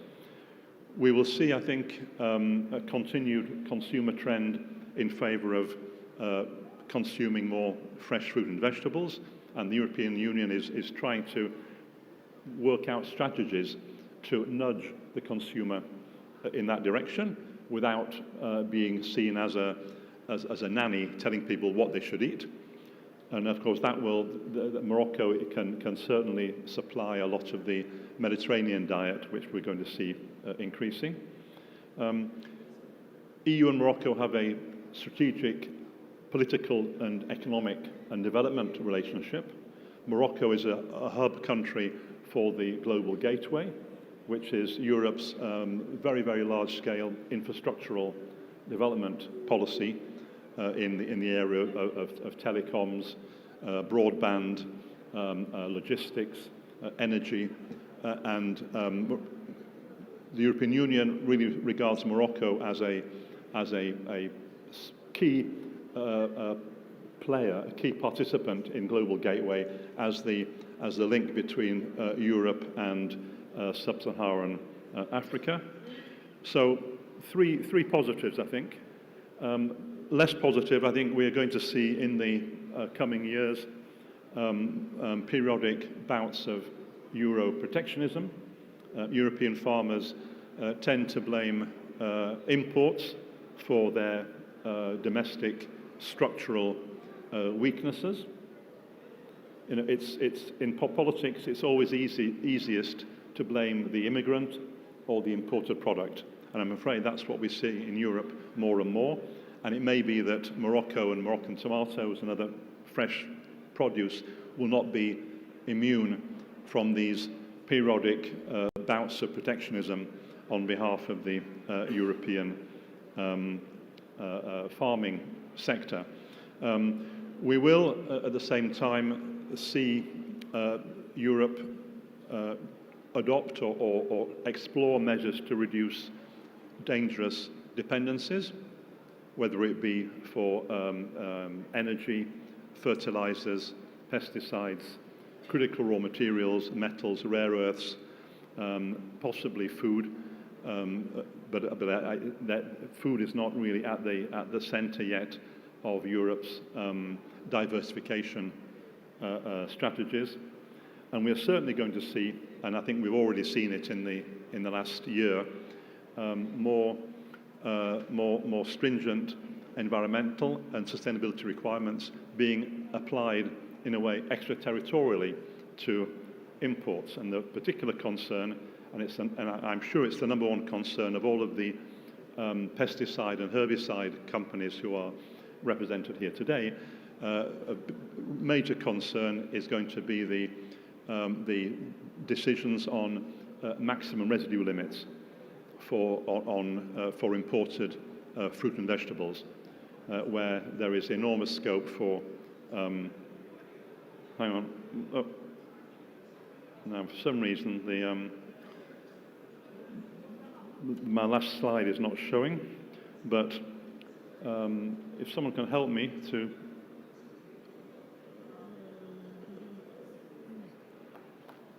I haven't finished yet. I've got one more, a set of suggestions which are on this, but it seems to be not working. Okay, I will end by suggesting that there are 7 things that Morocco could do to be in the best possible position to meet the challenges of the European market in the coming years. The first is to ensure that your exports to Europe scrupulously meet all of the health and safety and environmental and other requirements, so that you do not give regulators, policymakers, or the European farming sector any kind of excuse or pretext to try and block or hold up your exports. I think Morocco, both the government. Okay, I can't see it on the screen in front, but it's here. Very good. I would recommend that the government and the producer associations, Foodex and others, work in coalitions with other affected governments, with other producer groups, to demand that when Europe fixes new maximum residue limits on imported fruit and veg, in every single case, this is preceded by a scientific impact assessment, and that the interests of exporting countries, especially developing countries, especially smallholder farmers, be taken into account in those impact assessments, so that any decision on strict MRLs will have a very, very clear scientific safety justification, and will take into account the social and economic aspect of sustainability, which is our interest in supporting the economic growth in developing countries. Thirdly, in the international fora, I would want to see Morocco joining others in arguing to keep food out of trade wars, to underline that food is too serious to be taken hostage by unrelated trade disputes, as we've been seeing in the last few years. So food security is too serious to play around with. Fourth, a very specific Moroccan issue, and one which I have very much to my heart, I would encourage Morocco, the government in this case, to look again at ratifying the suspended bilateral agreement with the EU on recognition of geographical indications. Argan oil, champagne, Parmigiano Reggiano, the quality names of food and drink, which Morocco has many of them, EU has many. That agreement has been put on ice. I think with the resolution of the definitions in the agricultural agreement and the labelling issues now being resolved, it's possible now to sign that agreement. And in doing so, the European Union will then be really locked into a new relationship with Morocco in the food and drink area, which it will not want to disturb. Fifth, and I don't claim any originality on bullet point 5. I was talking to a lot of people, a lot of experts in your field before coming here to Agadir, and I was told by many of them that Morocco can still make some additional efforts in terms of of modernization of its production. But I think we're seeing in the exhibition outside that Morocco is very aware of this. There were smart greenhouses, ways of producing with a much lower climate or environmental footprint, and moving into some new varieties which meet this rapidly changing consumer trends which the previous speaker spoke about. Again, the point 6, the government, I hope, will embrace wholeheartedly the opportunities of Global Gateway so that Morocco really consolidates its role as the infrastructural, logistical, commercial hub across the Mediterranean and further south into sub-Saharan Africa. And then finally, and that we'll be having a discussion on this later, diversification, I think, is always useful. Don't put all your eggs in one basket, as we say in English, and when we're talking about diversification in terms of markets, finding more export markets as a question of resilience and as an insurance policy, diversifying the sources of inputs so that we are not dependent on a unstable supplier of, say, fertilizers or energy, and of course diversifying the product basket, what you produce. So those are 7 suggestions to take home with you based on my rather broad brush assessment of the geopolitics of trade policy in the next decade. Thank you very much. Well, thank you, John. I would like to invite you to join the round table, the very first round table. I would like to thank you, especially for the smooth transition to our panel, because you spoke about, just sit, maybe in the middle, so it just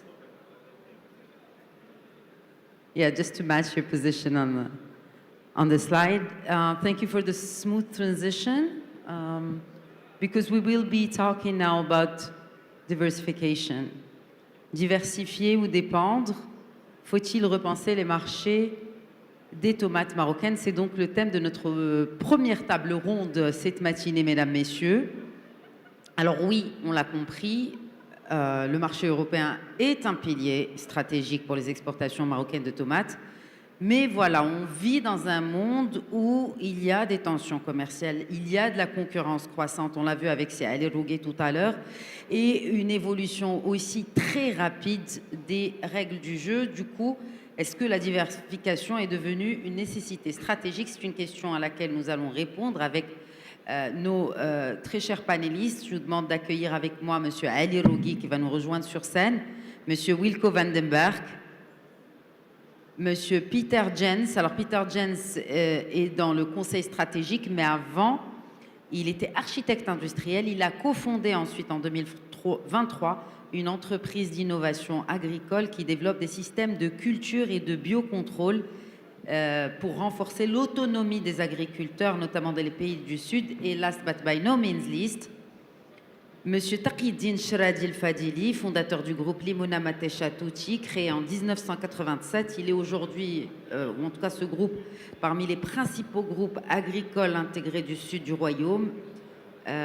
Taqiyuddin Shradi est aussi un acteur des échanges agricoles entre le Maroc et l'Europe, également fondateur de Matesha France et membre du réseau Saint-Charles International à Perpignan.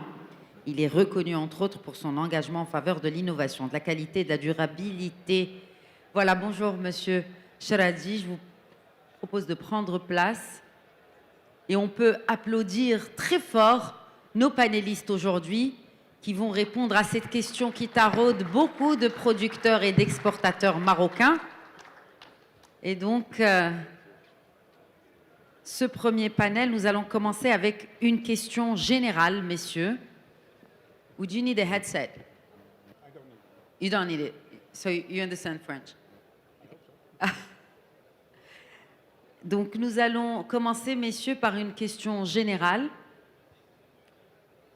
à laquelle je vous demanderai de répondre en 1 minute chrono pour planter le décor.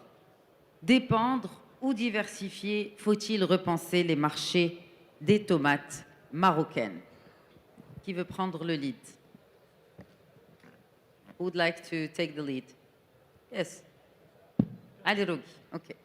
Alors, la question diversifier ou dépendre.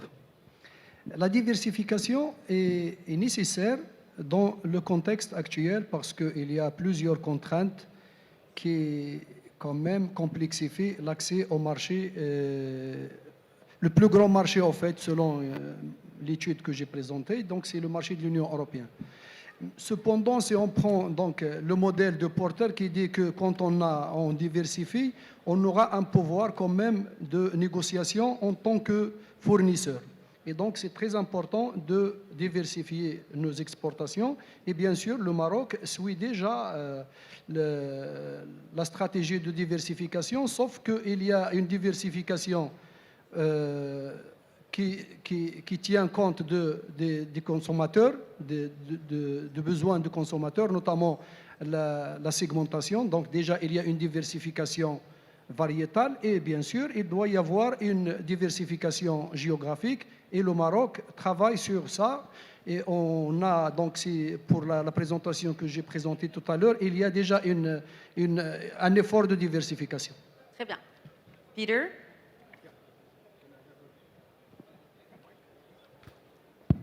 Yes, hello. In English, I'm sorry. Yes, please.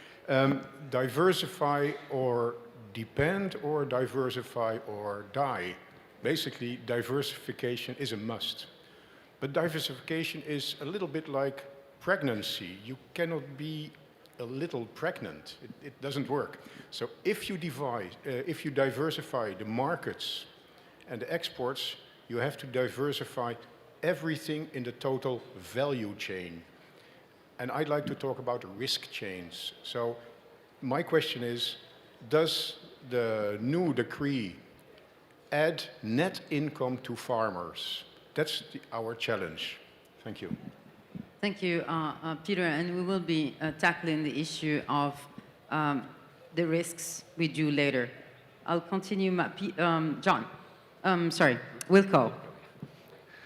Diversify or defend. When you want to rethink markets, you first have to rethink about the current assortment of tomatoes. As I said in my presentation, round tomatoes and cherry tomatoes, loose cherry tomatoes, are losing ground in countries like the Netherlands and Germany. The demand for premium tomatoes will increase. And what are the opportunities for Morocco? Can Morocco grow them? Diversification is important. 30 years ago, it didn't look good for the Dutch tomato. The image of Dutch tomato was bad, too light in color, taste was not good, and we fully focus on new varieties, taste in combination with flavorful varieties and high-tech greenhouses.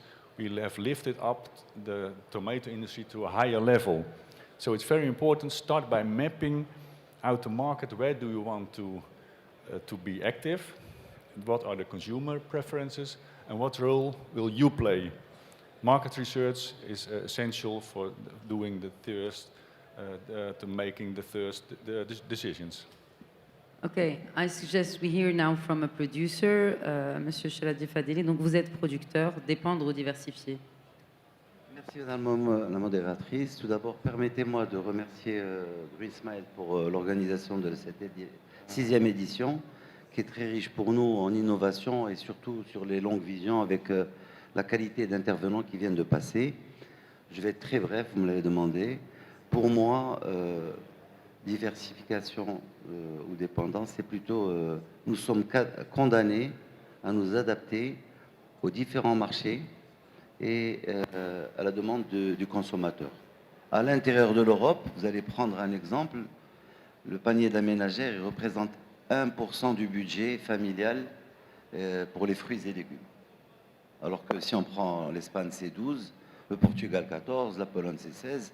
Donc il faut tenir aujourd'hui compte des spécificités parce que d'abord nous sommes sur un accord d'Union européenne où nous sommes partie intégrante dans la production pour la sécurité alimentaire européenne, l'autosuffisance marocaine et africaine.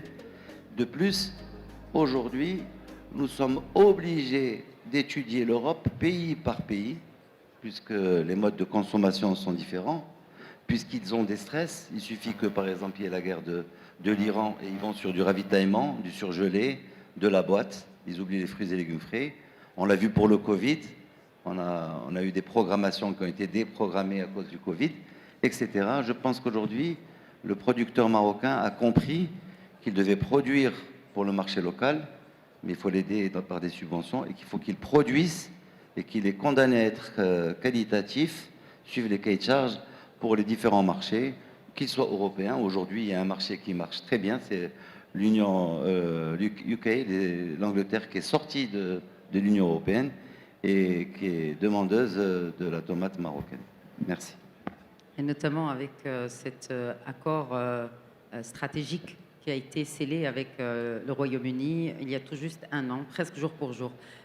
John, dépendre ou diversifier? I think look, I'm a diplomat, my wife's a psychiatrist. My eldest son owns a restaurant. My eldest daughter is a lawyer. My youngest son is in the music business. I think if there's a recession, we are in a better place than if we are all doctors, all lawyers, or all restaurant owners. And the same is true of farming. We see in Europe that mixed farming is much more resilient than monoculture because it's more easy to resist climate change or diseases and pests if you have a mixed farming model. So I think diversification on the farm is a very good insurance policy. When it comes to markets, it's again clear, I think, that one should have diverse export markets, but it's not as obvious as it may seem. I know that Morocco this year has introduced a new system of giving producers incentives, financial incentives, to sell in new markets, which means that the market's not doing it by itself. It has to be supported by the government. Diversification is not happening naturally.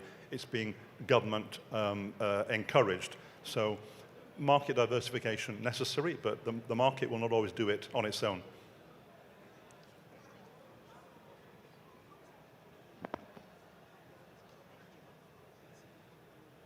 Yes, thank you again, John. So let's deep dive into the issue we're discussing. And I'm turning to Peter. So what I understood, and I think there's consensus, that diversification is not a luxury, it is a must, it is a necessity, but it needs to be operated in the good manner in terms of the market knowledge, in terms of targeting the right consumers in different parts of the world, in terms of forecasts as well. But in terms of value chain, so Peter, you mentioned the value chain of diversification, very interesting concept. But we discussed this before, earlier, and your assumption is the more you produce, the more diverse you are, the riskier it is for your products. So would you please explain how to navigate within this equation? Thank you. Indeed. When we start with the simple slogan, no growers, no food. So growers are important. Yeah? And it's very sexy to talk about large volumes and enormous amounts of money, but the net income of the farmer is the basic of the equation. If you change the value chain into a risk chain, you see that the growers take a lot of risk. Environmental risk, consumer risk, trade risk, a lot of risk. Now, if you want to have a healthy export system, but your production base has quite some predictable losses, it is very important for the net income of the grower to increase the quality of the production base and diversify it. And we have an example. Brazil, for instance, very important for export is very important for Brazil. They very quickly introduced the day before Christmas in 2024 a new bio-input law.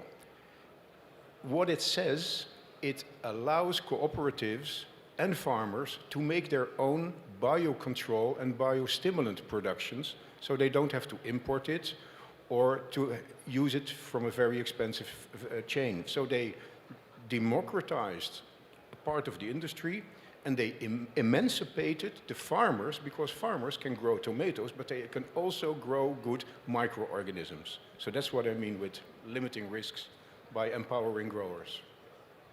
But what about the other parts of the value chain? So you spoke about the grower, but what about the rest? Yeah, I'm old, so I don't mind about enemies anymore, but the input industries, the seed, they have to rethink about their position in a field with more powerful, well-educated farmers. I am a dreamer, but it will happen. It will happen. Okay, I'll turn now to Mr. Rougui, and I'll switch to French if you don't mind. Thank you for your comprehension.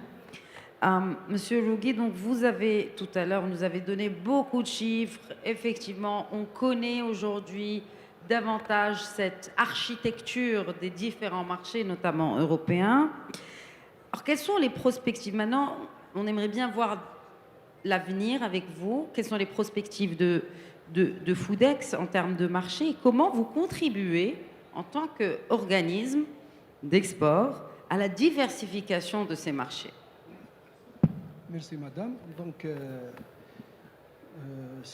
Donc selon l'étude que j'ai présentée tout à l'heure, donc le Maroc est présent dans plusieurs marchés.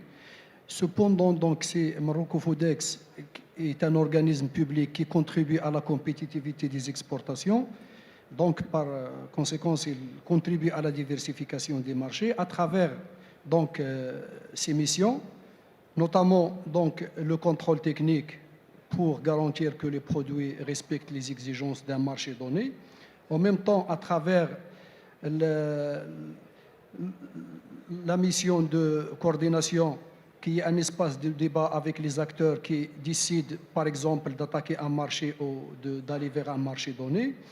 Et la veille stratégique qui éclaire et donne donc des informations comme ce qu'on a vu tout à l'heure. Donc on donne un éclairage sur un marché donné pour voir les préférences des consommateurs, les exigences d'un marché donné et bien sûr tout ce qui va avec comment on accède au marché, donc les procédures d'accès au marché. Et bien sûr la veille stratégique, comme j'ai dit, donc il surveille les marchés, la réglementation commerciale et les préférences des utilisateurs et la promotion des exportations qui est une mission très intéressante. Donc le Morocco Foodex fait des prospections dans des marchés et le Maroc normalement doit adopter une stratégie d'expansion de ces marchés du Nord, notamment la Finlande, la Suisse et la Suède, là où le pouvoir d'achat encourage et valorise la qualité du produit. Et le Maroc, il doit y aller donc vers l'Europe de l'Est, notamment la Pologne et la Roumanie, là où il y a un potentiel d'exportation énorme. Et le Maroc doit quand même investir dans la valeur ajoutée et ce qui se fait maintenant. Donc, selon les statistiques de tout à l'heure, il y a une tendance sur le marché de l'Union européenne de la tomate de segmentation, ça veut dire la tomate cerise, la tomate rose et la tomate, les petites tomates au fait. Donc tout ça, c'est un effort parce qu'il n'y a pas un effort de Morocco Foodex seul, il y a un effort de Morocco Foodex et bien sûr des interprofessions donc, et des opérateurs, les grands opérateurs qui opèrent dans le secteur de la tomate. Ok, juste pour rappel, vous pouvez toujours adresser vos questions à nos distingués panélistes sur la plateforme Slido. Si vous n'avez pas scanné le QR code, il me semble que vous l'avez sur vos badges. Donc il suffit de le scanner, d'adresser vos questions. Je vois que le nombre de questions, tabarakallah, il est très important. Il y a une question à Monsieur Rougui. Comment vous procédez pour effectuer les prévisions de la production de la tomate d'ici 2027 et 2028? Rapidement. Comment vous procédez pour effectuer les prévisions de la production de la tomate d'ici 2027 et 2028? Morocco Foodex est référence en système de veille. Et donc, on a des plateformes. En fait, on a des abonnements. Donc, c'est la plateforme Report Linker qui nous donne les informations. C'est payant. C'est une plateforme internationale. C'est à partir de cette plateforme qu'on a les informations des prévisions. Merci. Soit de production, soit d'exportation, soit d'importation. Ah, merci. Il y a une autre question. Bon, moi, je vais mettre peut-être, parce que vous êtes plus important et nous sommes très conscients que vous êtes là pour aussi, qu'on est là aussi pour répondre à vos questions. So, what would be the impact from Moroccan tomato growers and producers with the integration of Ukrainian farm sector into the CAP structures? I think this question is for you, John. Well, as I said in my opening presentation, Ukraine's integration into the European agricultural sector is seen by European farmers as a major threat because Ukraine is very, very competitive in most agricultural sectors, with the current exception of the dairy sector. And even in the dairy sector, within 10 years, we expect Ukraine to be very competitive. So I think in order to reduce that concern, Ukraine's integration into the European agricultural space will have to be done very, very gradually and progressively. And that is the intention, I think, of the European Union. It's to very slowly and progressively make Ukrainian agriculture part of the single market and part of the CAP. Not overnight, but probably over a 10-year, 15-year period. Okay, what about negotiations? So you have, John, a great experience in terms of negotiating big partnerships. We're speaking not only about volume, but we're speaking long-term. So what are the main lessons you've had from these negotiations? What are the keys for good and multi-actor negotiations? Yes, indeed. I negotiated the EU-Morocco agricultural agreement, including the tomato quota volumes. The Spanish Tomato Federation at the time wrote to the President of the European Commission asking me to be sacked for selling European tomatoes down the river. I was not sacked. I survived that.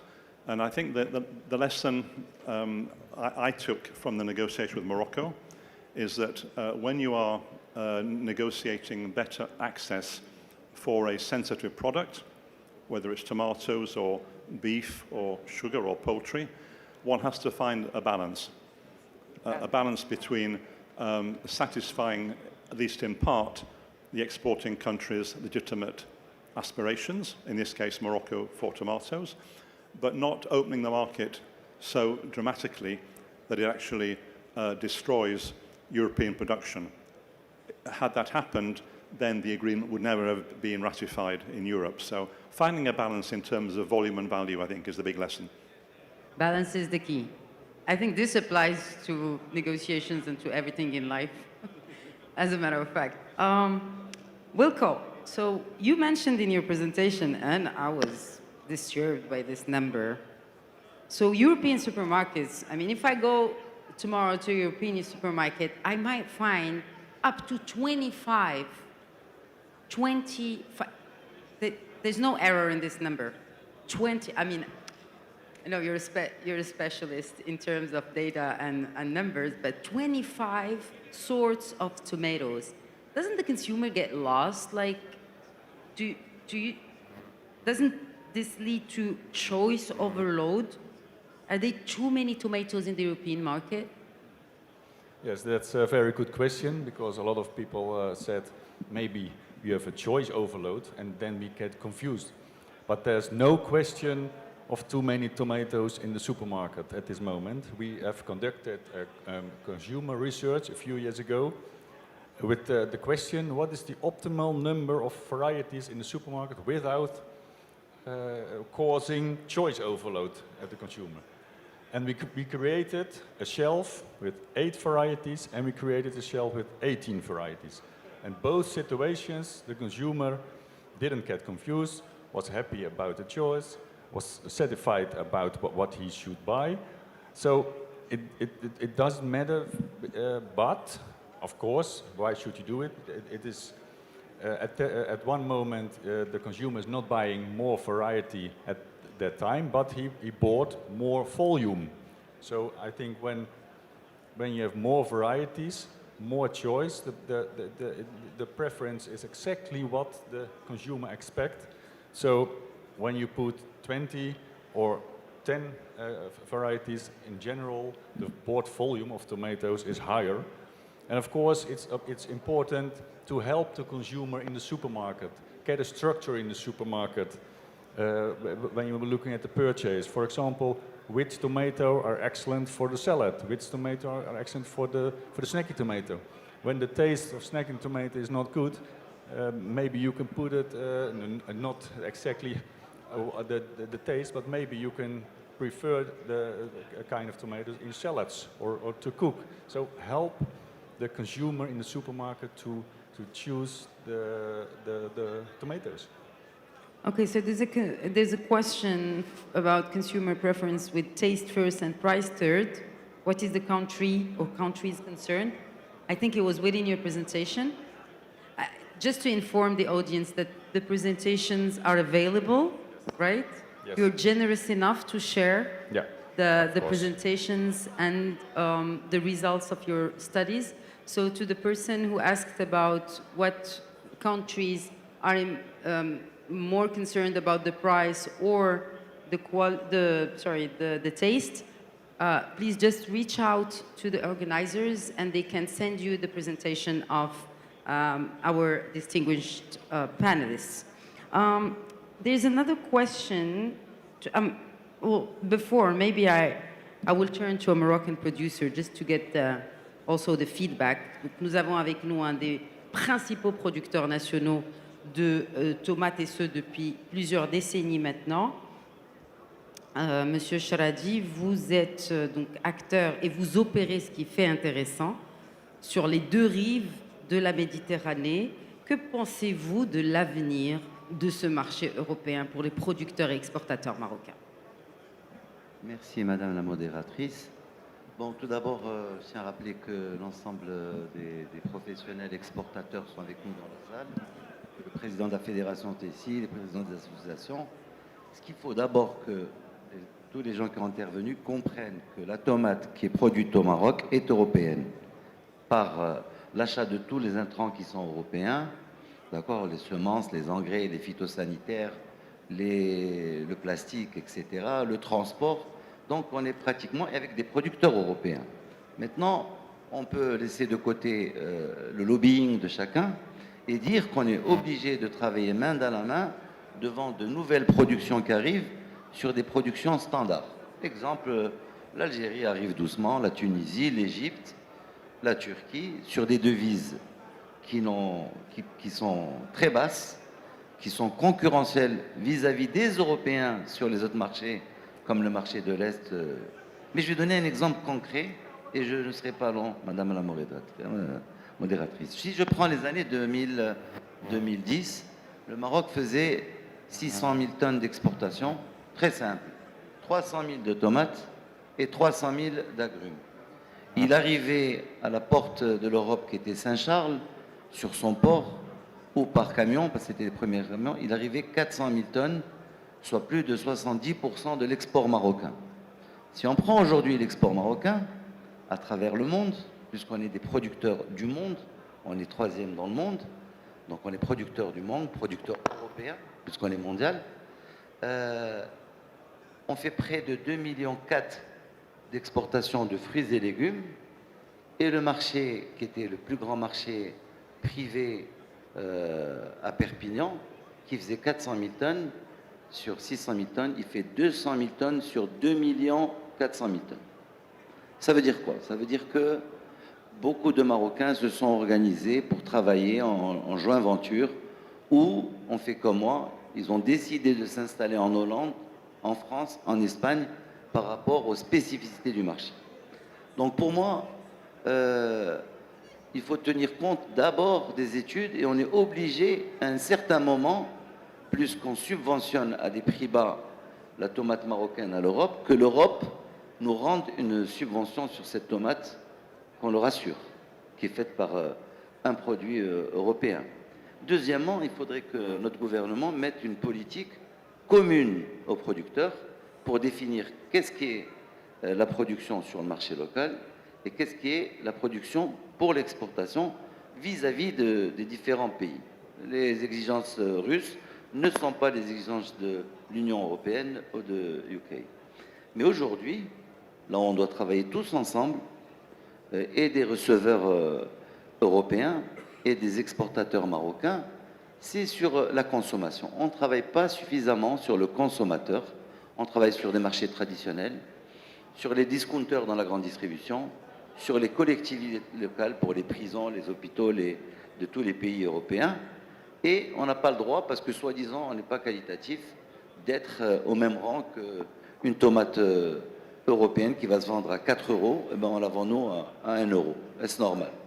Donc aujourd'hui, je pense que c'est plus une concurrence européenne et non marocaine-européenne, plus qu'on est... Donc aujourd'hui, ce qu'il faut, c'est savoir que peut-être oui, il y a un avenir en Europe, parce que le consommateur, il se situe entre 50 et 64 ans, qu'il revient vers la consommation du frais, il en a besoin, et donc c'est des pays vieillissants, et ils sont obligés de trouver ce produit marocain qui les a toujours accompagnés, tout en sachant, bien sûr, que nous devons mettre des commissions mixtes de travail, l'interprofession, les associations, avec les associations européennes, travailler avec l'Interfel, avec Freshfel, avec le SNIF, le syndicat de... Et il y a des possibilités de répondre aux exigences du marché et du consommateur.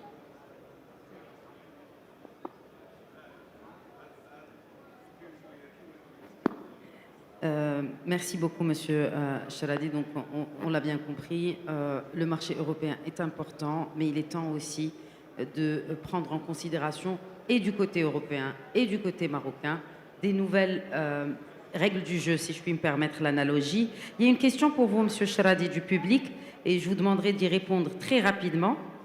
Quel est l'impact de la situation des fertilisants sur votre production?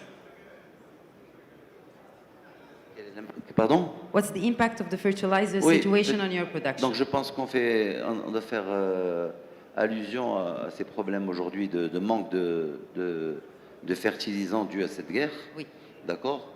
Et du coût qui est vertigineux. Vous savez très bien qu'on est passé à des coûts sur les carburants, l'électricité et tout ça. On fait face à...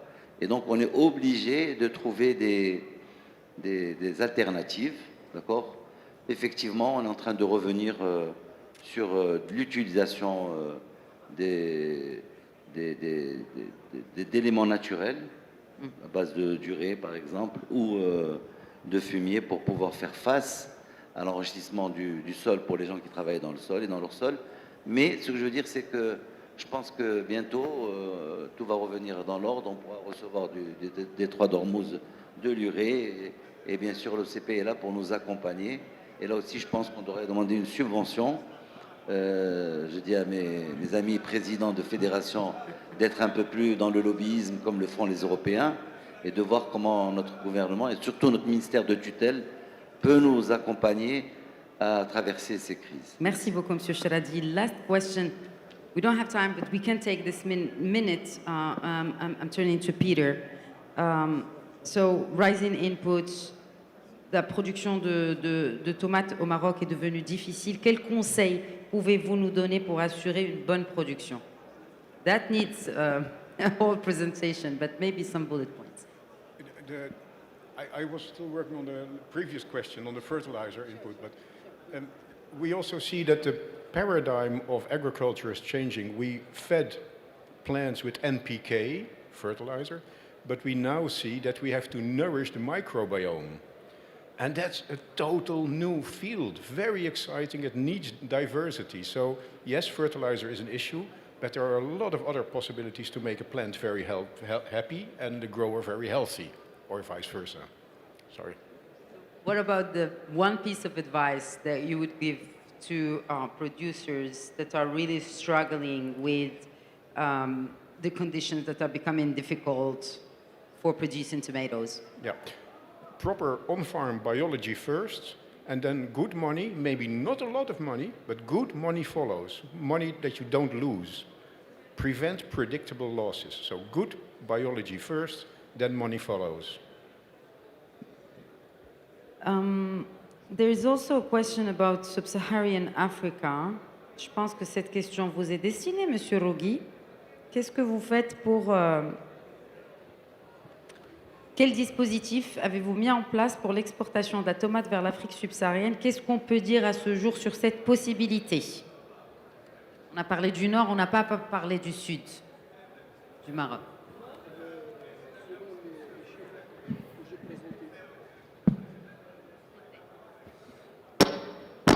Selon les chiffres que j'ai présentés tout à l'heure, le Maroc est présent sur l'Afrique, sauf que le gouvernement a encouragé la mise en position, avec une meilleure position sur le marché de l'Afrique. Et quand on veut dire, par exemple, attaquer un marché, il y a plusieurs critères à prendre en considération, notamment la distance, la logistique, le transport, la demande de marché, le pouvoir d'achat.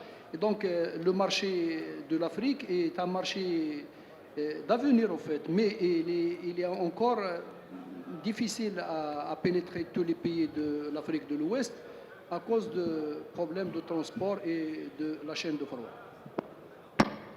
Quelque chose à ajouter peut-être sur ce point, ou une dernière question sur sustainability and carbon footprint have become one of the criteria for competitiveness. Where, okay, Morocco is located where in this reality?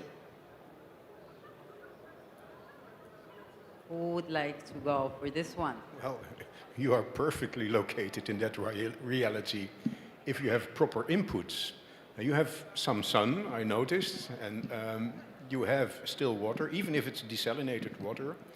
You can have carbon-efficient production efficiencies, even using microorganisms that eat carbon, like microalgae, perfect biostimulant. So you know, over the last 10 years, Moroccan growers did a miracle. They beat us in Holland and Spain with decades. So you will crack the code.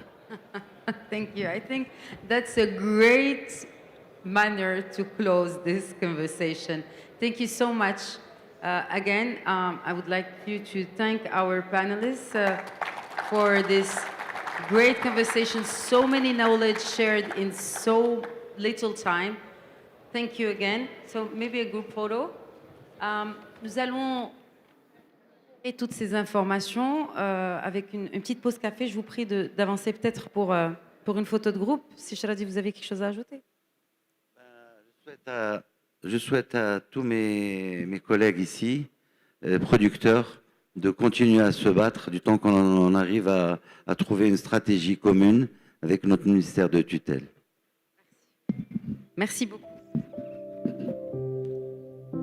Messieurs, dames, la reprise des travaux est à 12h10. S'il vous plaît, je compte sur votre ponctualité. On prend une pause et on revient, Inch'Allah. 12h10. Merci.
Mesdames, Messieurs, chers participants, nous allons reprendre nos travaux dans 1 minute. Vous êtes cordialement invités à revenir en salle et à vous installer pour qu'on puisse reprendre nos travaux. Ladies and gentlemen, dear participants, we will proceed to the second session of the day, so please find your way to your seats in the room. Thank you.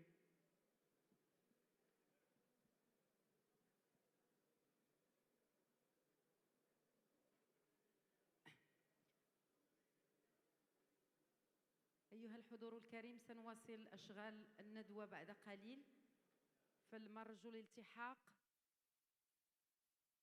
بالقاعة وشكرا.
Nous allons donc reprendre les travaux de cette 6e Morocco Tomato Conference. Après une session riche et enrichissante ce matin sur les marchés, sur les enjeux de marché, de exportation, place maintenant, mesdames, messieurs, au défi du terrain. Et puis, il faut rappeler que cette campagne agricole, notamment 2025-2026, nous a rappelé une réalité amère. La résilience agricole est un enjeu stratégique. Avec cette campagne agricole, nous avons vu l'émergence de nouveaux virus. Il y a aussi cette pression climatique qui s'impose, 6 ans de sécheresse, 1 année d'inondation, les maladies phytosanitaires qui s'ensuivent et bien sûr, cette instabilité environnementale qui donne du fil à retordre à nos producteurs. Alors oui, produire durablement exige aujourd'hui une capacité d'anticipation scientifique et technique beaucoup plus avancée. Alors encore une fois, mesdames, messieurs, pour ceux qui sont en salle et ceux qui nous rejoignent dans la salle, je vois que de plus en plus de participantes et de participants sont en train de rejoindre la salle pour qu'on puisse continuer nos travaux. Vous pouvez toujours adresser vos questions via Slido. Et si vous ne l'avez toujours pas fait, vous pouvez toujours scanner le QR code sur vos badges respectifs. Un special kudo pour les traducteurs aussi avec nous et traductrices avec nous aujourd'hui, qui font un travail formidable. Et je vous invite d'ailleurs, si vous avez une préférence linguistique, de vous munir de casques de traduction, une traduction simultanée disponible en anglais, en français, en arabe et en espagnol. Donc dans les 4 langues. Encore merci à nos traductrices et à nos traducteurs et bon courage aussi pour le reste des travaux. Et donc, vous pouvez encore une fois transmettre vos questions via Slido.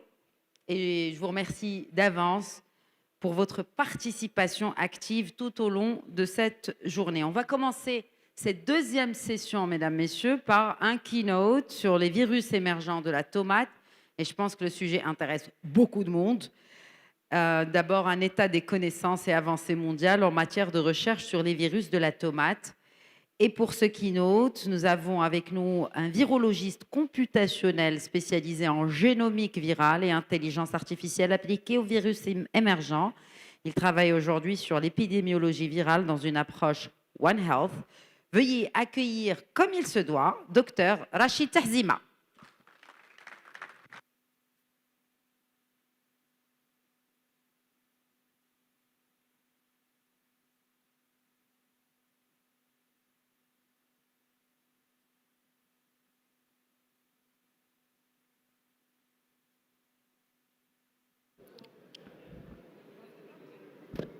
Oui. Merci Madame Ihsan, merci aux autorités locales, merci aux représentants de la FIFEL et surtout un grand merci à Madame Siam Zahidi et Green Smile pour l'organisation et l'invitation. Alors effectivement aujourd'hui, vu les enjeux dont on a parlé ce matin, qui ont très bien décrit la situation, il est crucial d'aborder les problèmes viraux que la tomate rencontre comme challenge, mais dans une approche qui est plus accélérée, plus robuste et qui permet directement d'avoir une vue globale sur les virus qui s'accumulent sur la tomate. Alors, le sujet, ce sont les virus émergents ou réémergents, mais il y a des virus qu'on connaît, que le Maroc connaît bien. Il y a une expertise qui a été accumulée depuis des années sur les virus qui touchent la tomate marocaine. Mais si vous voulez, l'approche qui est de plus en plus promue actuellement à l'échelle internationale entre les laboratoires, les systèmes universitaires et les stakeholders, ce sont souvent des approches globales. Bon, inutile de vous faire une explication de ce qui s'est passé avec la pandémie de coronavirus, mais la pandémie de coronavirus avait touché essentiellement le secteur médical, mais également le secteur agricole avec un très fort degré. Et étudier le virome de la tomate de façon real-time, de façon actualisée, est une composante essentielle pour comprendre les dynamiques qui se passent sur le terrain, mais également la mise en relation de ces dynamiques-là de terrain avec la réalité économique. Pour cela, des approches actuelles permettent d'étudier les viromes de façon extrêmement précise, extrêmement actualisée, et notamment dans un cadre qui est un cadre One Health, dans lequel la santé des plantes est partie intégrante de la santé publique et de la santé des animaux. C'est pour cela que l'idée de rassembler toutes ces datas à large échelle implique une approche holistique, une approche globale, et qui permet de passer d'une phase où on est relativement réactif en termes d'atteinte virale sur la tomate, vers une approche qui est plutôt proactive et qui permettrait de prédire les virus émergents ou les virus réémergents, et pas seulement les virus, mais également les vecteurs qui transmettent ces virus-là. Et mon travail depuis à peu près 20 ans est essentiellement de développer ces approches, développer les outils, de les actualiser, et actuellement avec le gouvernement belge et le gouvernement fédéral, nous avons une série de projets dans lesquels nous essayons d'intégrer ces approches d'intelligence artificielle pour pouvoir comprendre ces interactions complexes entre le virus, l'hôte, le vecteur dans un environnement plus global avec une approche One Health. Bon, inutile de refaire les chiffres qui ont été très bien décrits ce matin par les intervenants qui ont bien dépeint le paysage économique et agroéconomique au Maroc et la spécificité du Maroc. Mais une chose importante à retenir pour la tomate, c'est que la tomate, du fait de son histoire en tant que culture, mais également du fait de son histoire biologique, est essentiellement un réservoir à virus. Elle a toujours été comme ça, du fait des différentes manières de multiplier la tomate. C'est une culture donc, qui est extrêmement importante, nous l'avons bien compris ce matin. Le virome de la tomate est un virome qui est très dynamique, qui est extrêmement expansif et qui a une nature bimodale, à savoir qu'il peut être localement extrêmement expansif et globalement relativement restreint, ou l'inverse, et cette dynamique est extrêmement difficile à suivre. C'est pour ça qu'en parallèle avec la dynamique des viromes, il est essentiel de pouvoir monitorer la dynamique des résistances au sein des variétés ou des cultivars qui sont mis en place soit localement, soit régionalement. Et cela implique évidemment de pouvoir faire le suivi de tout ce qui concerne les semences. Le système semencier, les systèmes de production semencier pour la tomate sont extrêmement contrôlés, ce qui est une bonne chose. Le Maroc est un pays à l'avant-garde de cet aspect-là de la chaîne de production. Mais cependant, les nouveaux virus, eux, s'adaptent également à ces contraintes de marché et en intégrant et les outils d'intelligence artificielle, mais également les outils complémentaires. L'intelligence artificielle n'est pas là pour remplacer les connaissances actuelles, mais plutôt vu comme un outil complémentaire. Les nouvelles méthodes de diagnostic, il est possible de suivre ces dynamiques-là et de pouvoir intervenir à des moments soit ponctuels, soit tout au long de la chaîne. Il est essentiel cependant d'avoir toujours un jeu d'avance par rapport au virus, d'où l'approche proactive et non pas réactive. Mais cela reste un jeu difficile parce que l'émergence des virus est plurifactorielle. Cet effet très complexe rend très difficile l'approche One Health, puisque les éléments qui interviennent dans la déstabilisation de la chaîne peuvent être multiples, complexes, avec très peu d'emprise, très peu de levier de contrôle. L'hyperglobalisation est un des facteurs majeurs. Pour parler du taux BRF, et ma présentation ne sera pas un focus obsédé sur le taux BRF, parce que je pense que le Maroc a très bien réagi et très bien amorti la crise taux BRF, mais il faut savoir qu'en moins de 5 ans, à partir du moment où on avait séquencé les premières souches de taux BRF, et on a eu l'occasion de co-découvrir les souches non tomates du taux BRF, et nous avons publié ça sur le poivron, eh bien, en l'espace de moins de 3 ans, 4 ans, le taux BRF avait couvert presque tous les continents. Les changements climatiques ont un impact énorme pour les virus qui sont transmis de façon mécanique, mais également pour les virus à vecteurs. Et ces changements climatiques impactent de façon significative le comportement biologique de ces vecteurs. Et il arrive que certains vecteurs qui sont transmis d'une certaine manière, via la manipulation virale, vont tout simplement modifier la biologie du vecteur, la fitness, sa capacité à se reproduire, ou alors à modifier la plante hôte pour pouvoir faciliter la transmission du virus. Le virus, il faut comprendre, est très dépendant de la distance, et très dépendant sa dispersion est très dépendante de ces effets complexes d'interaction entre le virus, l'hôte, les vecteurs et le facteur humain. Et pour cela, il ne s'agit pas de voir uniquement les aspects viraux en termes de résistance ou de susceptibilité, mais également en termes de biologie comportementale, aussi bien des humains que des vecteurs.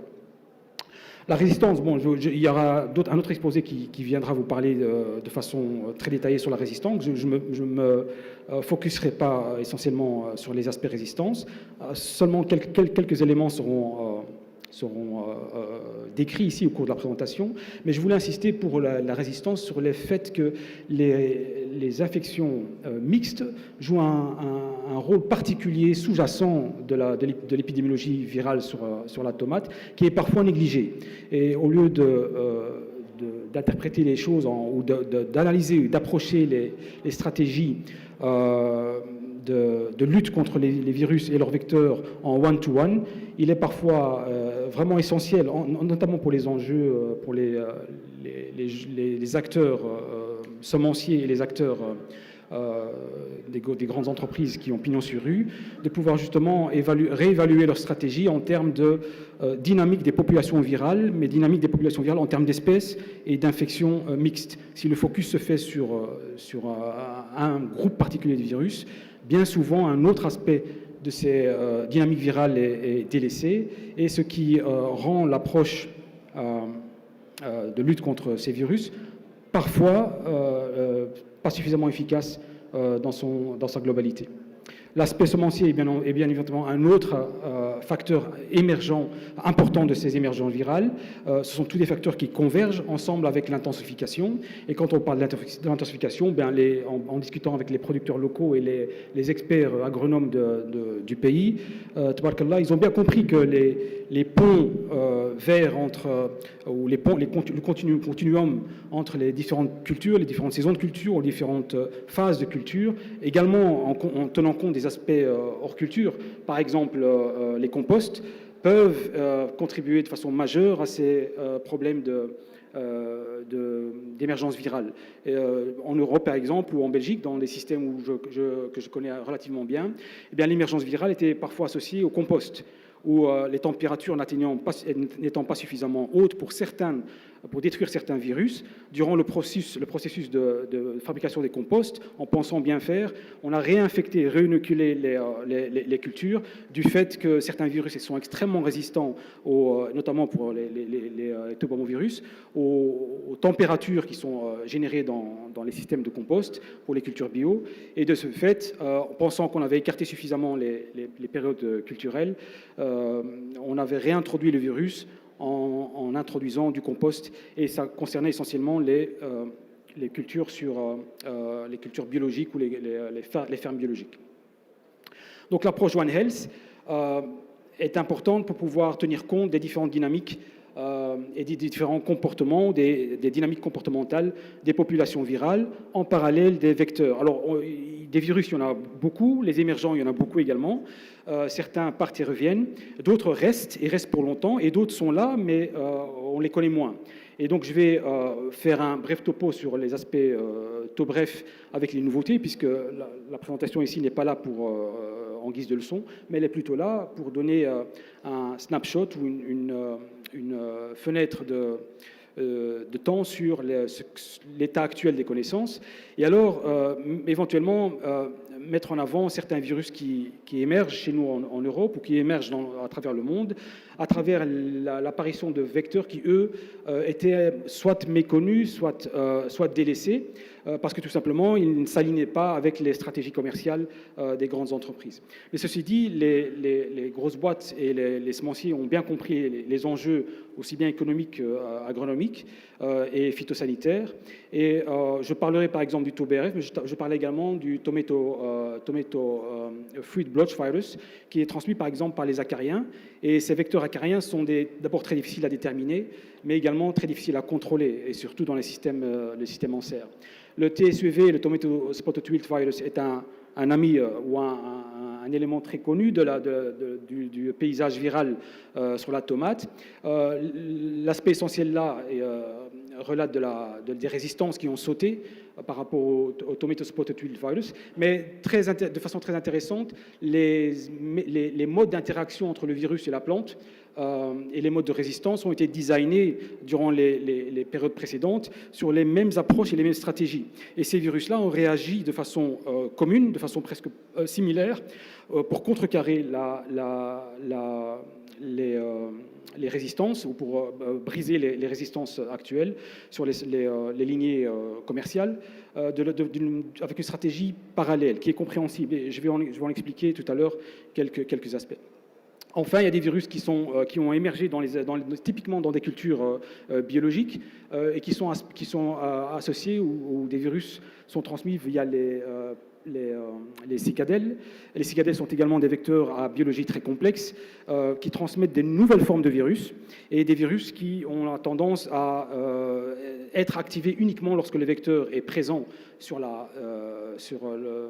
plante et qui font des longues distances plutôt que des courtes distances qui ne restent pas systématiquement sur les mêmes systèmes agrobiologiques. Bon, le brown-rugose, j'éviterai de faire toute la fiche technique du brown-rugose, puisque c'est un ennemi qu'on connaît bien. Cependant, là où je voulais insister, c'était sur l'aspect interaction virale.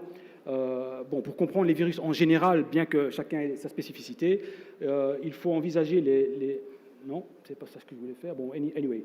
Comprendre les virus en 3 modes algorithmiques, si vous voulez. La première partie est la reproduction virale. La seconde est la transmission virale ou la circulation du virus. Et la troisième, c'est impacter le virus et le faire en sorte qu'il soit transmis et qu'il circule ailleurs. Chez les êtres humains, ça se transmet de façon très simple. On tousse et le virus circule. Chez les plantes, c'est plus ou moins la même approche. Le virus doit circuler du point d'inoculation vers le reste de la plante et être transmis par des vecteurs ou être transmis par contact.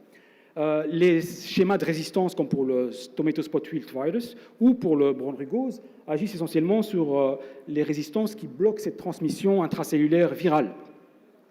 Et un élément qui est unique chez les virus pour connaître un virus de plante, c'est ce qu'on appelle la movement protein.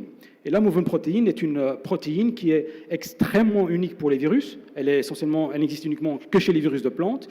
C'est une protéine qui est extrêmement importante pour la circulation du virus et de l'aspect génomique du virus à travers la plante vers les vecteurs. Et généralement, les résistances vont agissent sur les aspects de blocage. Lorsqu'une cellule est infectée, bien, la cellule, si la plante est résistante, va tuer cette cellule-là et tuer également les virus qui sont à l'intérieur, et le virus ne va pas circuler, vous aurez une tache nécrotique ou quelque chose comme ça. Ce que le brown rugose a réussi à faire, c'est contourner ces éléments de résistance en justement modifiant, en accumulant des mutations sur l'aspect de la movement protéine. Et la movement protéine est donc modifiée, et c'est sur cet enjeu-là qu'il faut réussir à jouer.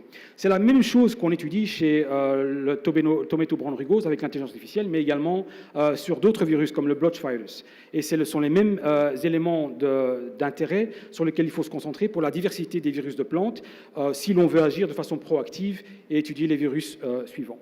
Donc, le séquençage massif des virus de plantes, du taux BRF, mais pas seulement ceux-là, d'autres souches virales, ensemble avec d'autres méthodes de diagnostic, comme par exemple le CRISPR-Cas, qui permet d'aller éditer, ce sont des ciseaux moléculaires qui permettent d'aller éditer et d'agir soit sur la mouvement protéine, soit sur la plante elle-même.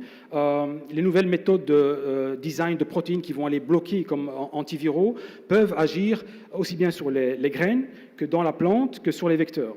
Et une des stratégies qu'on utilise, nous, c'est de pouvoir bien comprendre la biologie de ces virus qui émergent via les graines ou dans les plantes ou dans les vecteurs, pour aller, une fois qu'on comprend leur biologie, agir de façon spécifique en designant des stratégies en parallèle avec les stratégies actuelles connues de gestion intégrée, pour pouvoir agir de façon locale ou globale sur la transmission du virus, qu'elle soit en graines ou qu'elle soit via les vecteurs comme les bémisia. Bon, le bémisia est un acteur connu sur le terrain et notamment sur le paysage marocain. Mais là aussi, par exemple, il s'agit de combiner des approches où on peut designer des méthodes, des stratégies de séquençage viral associées au développement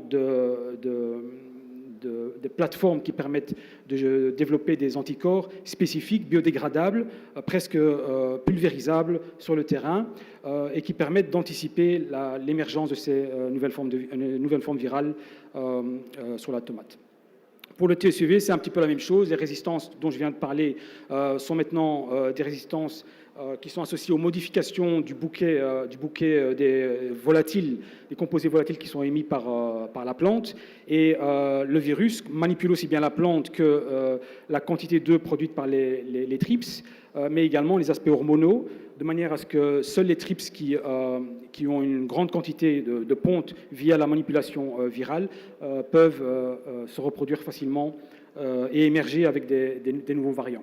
Enfin, la gestion est une gestion qui doit être envisagée sur plusieurs panels. Bon, je ne vais pas pouvoir discuter de tout ici, mais là où je voulais en venir, c'était que afin de passer de façon réactive vers une façon prédictive, il faut intégrer vraiment tous ces éléments d'action et en tenir compte. Je sais que le système académique et le milieu académique et le milieu de l'industrie travaillent main en main pour pouvoir collaborer sur des nouveaux projets, de nouvelles formules, mais également des nouvelles stratégies d'attaque pour pouvoir décoder les génomes viraux, séquencer de façon massive. Ces séquençages de façon massive nous permettent de découvrir beaucoup de nouveaux virus qui sont méconnus, ou qui sont connus mais moins caractérisés. Et l'idée ici, c'est de pouvoir les caractériser en parallèle avec les stratégies de développement de variétés résistantes, par exemple avec des approches multi-omiques. Ces approches multi-omiques ne sont pas seulement des méthodes de séquençage, mais sont également, par exemple, des méthodes où l'on permet d'utiliser l'ionomics, c'est la caractérisation par ion de certaines formes résistantes pour comprendre quels sont les ions qui sont les plus associés aux gènes de résistance dans la tomate et voir ainsi comment est-ce que les systèmes de surveillance viromique peuvent être en real time associés au développement de nouvelles variétés. Alors, parmi les travaux principaux qu'on fait, c'est caractériser les protéines et travailler non pas à l'échelle génétique, mais à l'échelle protéique, pour designer les protéines via l'intelligence artificielle de ces virus, soit les virus qui sont connus, soit les virus qui sont méconnus, savoir quelles sont les propriétés de ces protéines et à quel niveau de ces protéines les interactions se font le plus avec les virus, et ainsi prédire les prochaines, sur base des connaissances de ces protéines, prédire avec l'intelligence artificielle les propriétés des futurs virus qui sont associés à des nouvelles formes de vection, des nouvelles formes d'interaction entre le virus et la plante ou entre le virus et le vecteur. Et c'est ainsi, par exemple, que pour un des virus émergents transmis par cicadelle, on a réussi à prédire qu'un vecteur particulier de cicadelle pouvait transmettre ce virus qui appartenait à la famille des Rhabdoviridae sur la tomate également.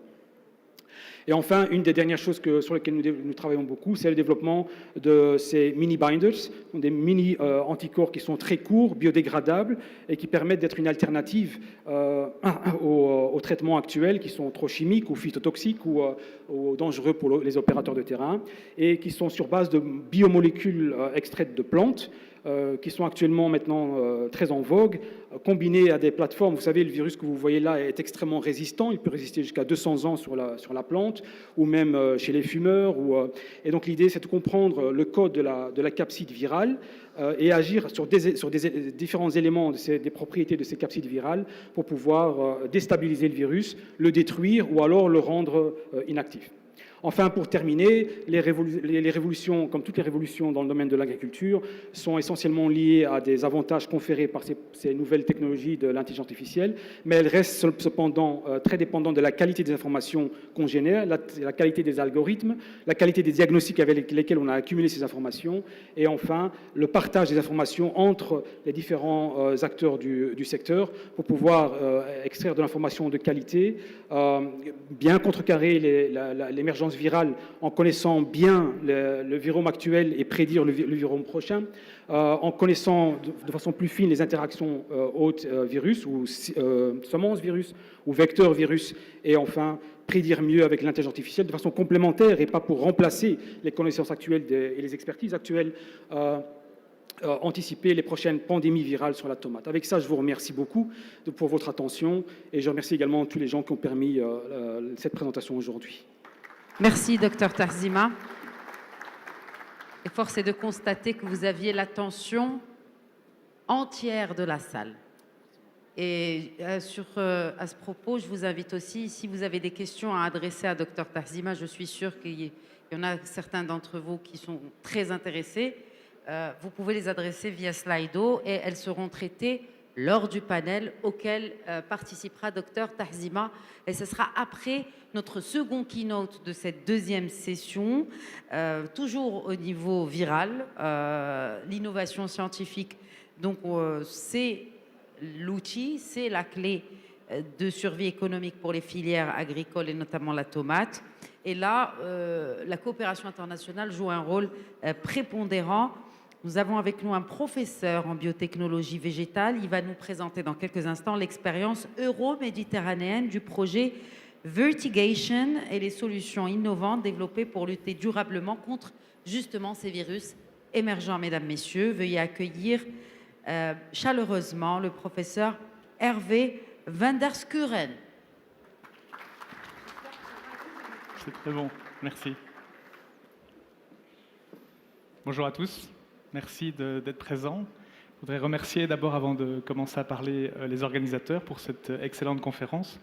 L'exercice que je vais faire aujourd'hui, il n'est pas classique pour moi, parce qu'en général, je m'exprime plutôt dans des congrès où on parle de sciences ou de techniques très précises. Et aujourd'hui, je ferai l'effort d'essayer de vous montrer un petit peu comment le monde académique essaie de contribuer aux problèmes de société, notamment dans le cadre des maladies virales sur la tomate, mais aussi sur les cucurbitacées. Alors,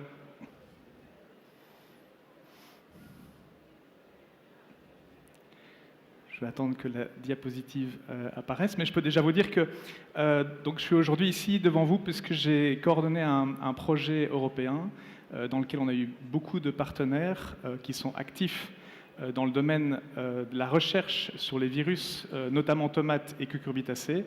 C'est un projet européen qui a été initié en 2021 et qui a continué jusqu'à fin de l'année 2025 et pour lequel on a activé un petit peu un ensemble d'expertise relativement large qui s'est basé pas uniquement sur le monde académique, comme vous pouvez le voir, beaucoup d'universitaires et d'universités étaient impliqués, mais aussi des partenaires privés, le secteur privé et ce qu'on appelle des extension services, donc des gens qui interagissent directement avec les producteurs pour essayer d'amener des innovations ou en tout cas de résoudre certains des problèmes qui sont présents. Notre focus était évidemment, opérant sous un financement européen, sur des problématiques qui touchent principalement les producteurs européens de tomates et de cucurbitacées. On a évidemment touché à des thématiques qui sont pertinentes pour l'ensemble de la production. J'entendais précédemment que la production marocaine est une production européenne, donc évidemment nous étions aussi pertinents dans la recherche pour le Maroc.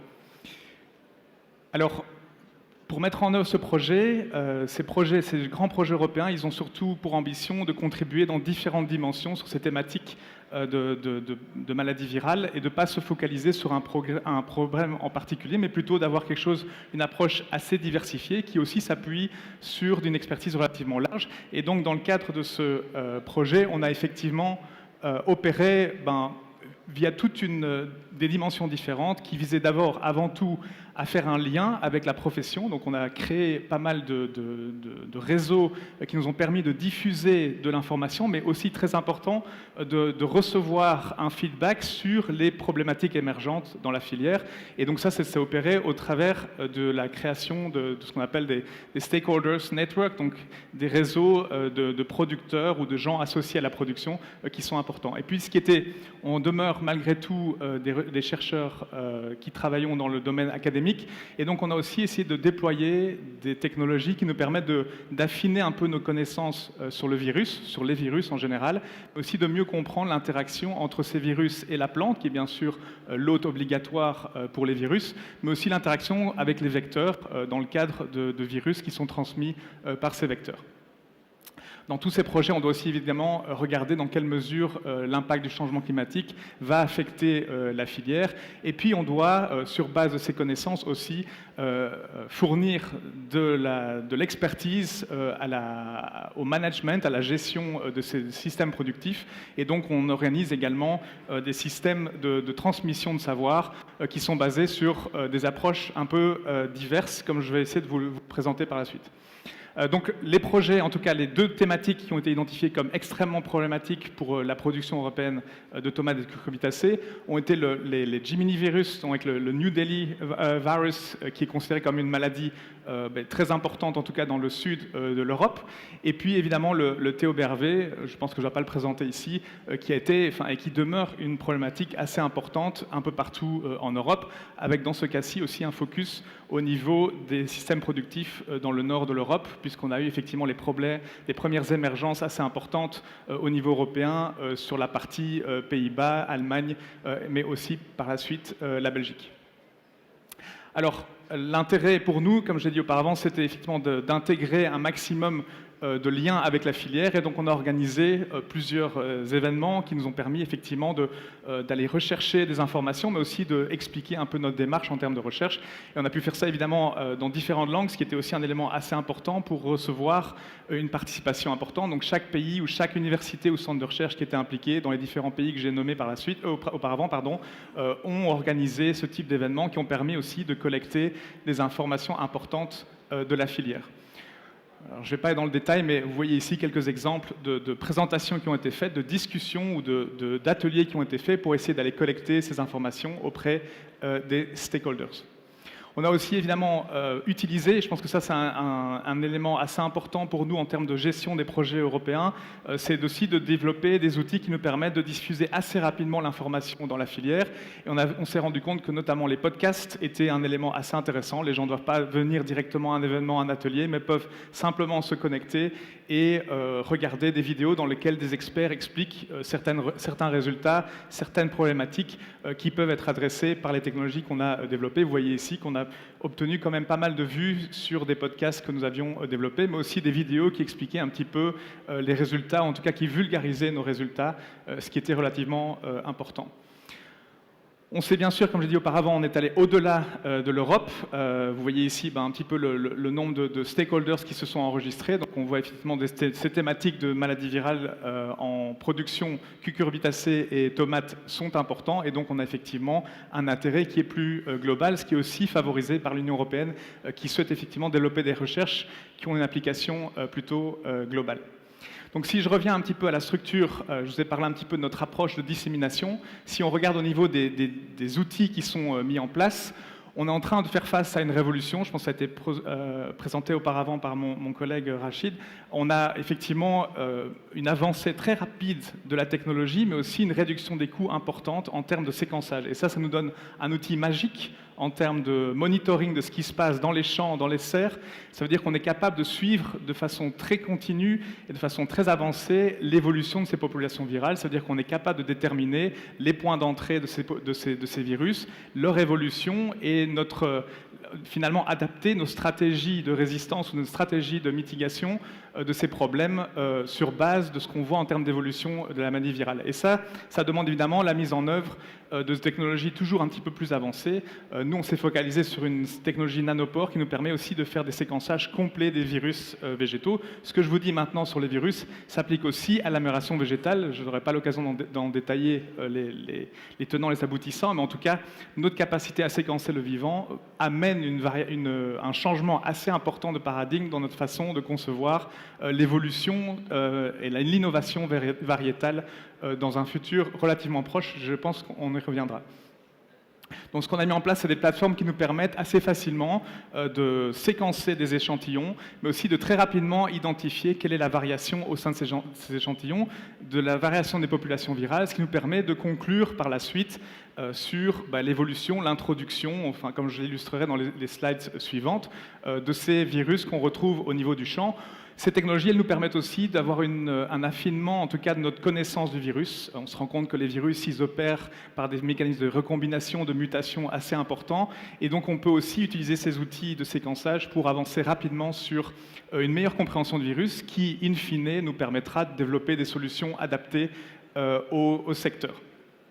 Donc, de nouveau, si vous avez un intérêt dans ces techniques, je vous invite à, par exemple, regarder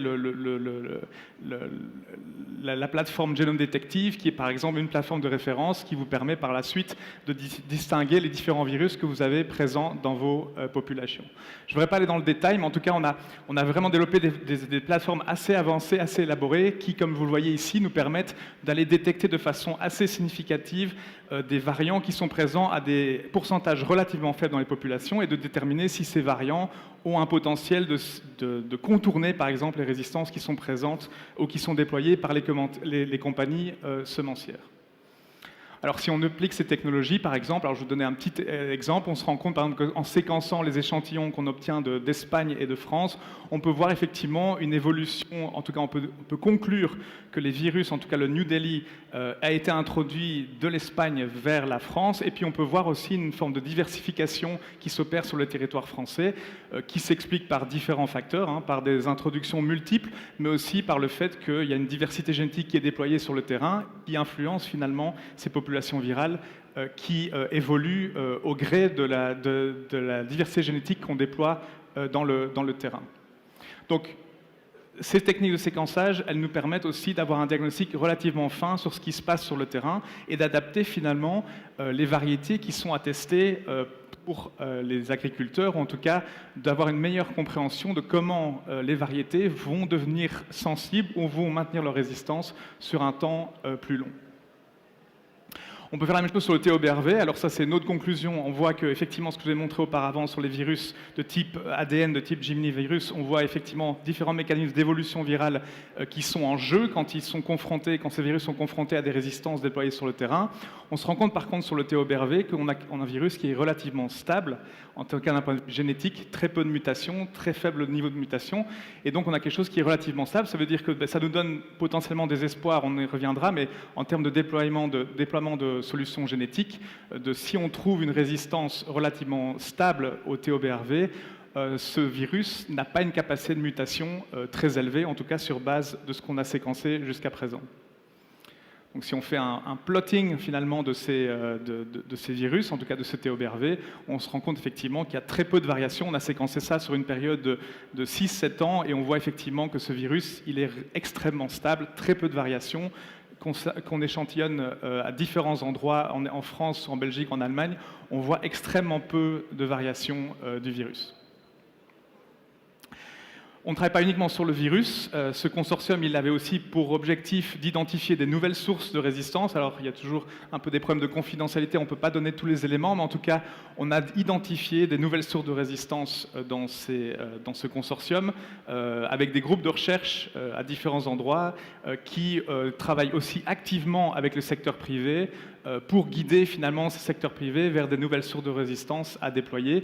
Alors on a différents outils, je ne vais pas aller dans le détail, mais on a différents outils pour déterminer effectivement sur ces résistances qui sont déjà connues dans certains cas, leur potentiel de durabilité, on va dire, dans un contexte d'infection relativement importante avec le TOBRV par exemple. Donc vous voyez ici effectivement qu'on ne s'est pas contenté uniquement d'analyser des nouvelles populations ou des nouvelles variétés qui viendraient sur le marché, mais on a aussi une recherche pour aller rechercher dans les génotypes sauvages, on va dire, aller rechercher des accessions qui ont vraiment une résistance très forte au TOBRV. On voit qu'ici ça reste un peu plus challenging, mais en tout cas on a identifié une accession sauvage et un génotype sauvage qui est effectivement complètement résistant au TOBRV.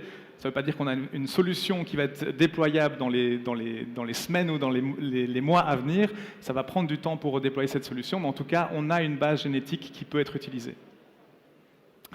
J'ai dit qu'on avait une approche assez holistique, donc on ne s'est pas uniquement contenté de regarder en termes de résistance, d'évolution du virus et de résistance au niveau génétique de la plante, mais on s'intéresse aussi effectivement aux vecteurs, c'est quelque chose qui est assez important, qui est plus difficile à déployer dans le champ, mais en tout cas aussi de combiner ces résistances naturelles au virus avec aussi une capacité à réduire les populations d'insectes vecteurs, en particulier pour les Geminis, ce qui est important. Et donc on voit ici qu'un des membres de notre consortium est parvenu à identifier un gène candidat qui conférerait une résistance, aux mouches blanches, aux Bemisia. Et donc des travaux sont maintenant en cours pour caractériser un peu plus ce gène de résistance et éventuellement peut-être pouvoir combiner dans les variétés futures un gène de résistance à cette mouche blanche avec des résistances ou des tolérances aux maladies virales, ce qui serait aussi très intéressant. Comme j'ai dit auparavant, ce n'est pas uniquement focalisé sur les tomates, mais on a aussi travaillé sur les cucurbits. Donc vous voyez ici sur le concombre, ici, on a aussi fait pas mal de travaux pour aller identifier des génotypes sur lesquels le cycle de la mouche blanche, de la Bemisia, est relativement impacté et qui sont de nouveau du matériel génétique très intéressant en termes d'amélioration végétale à inclure dans des programmes futurs.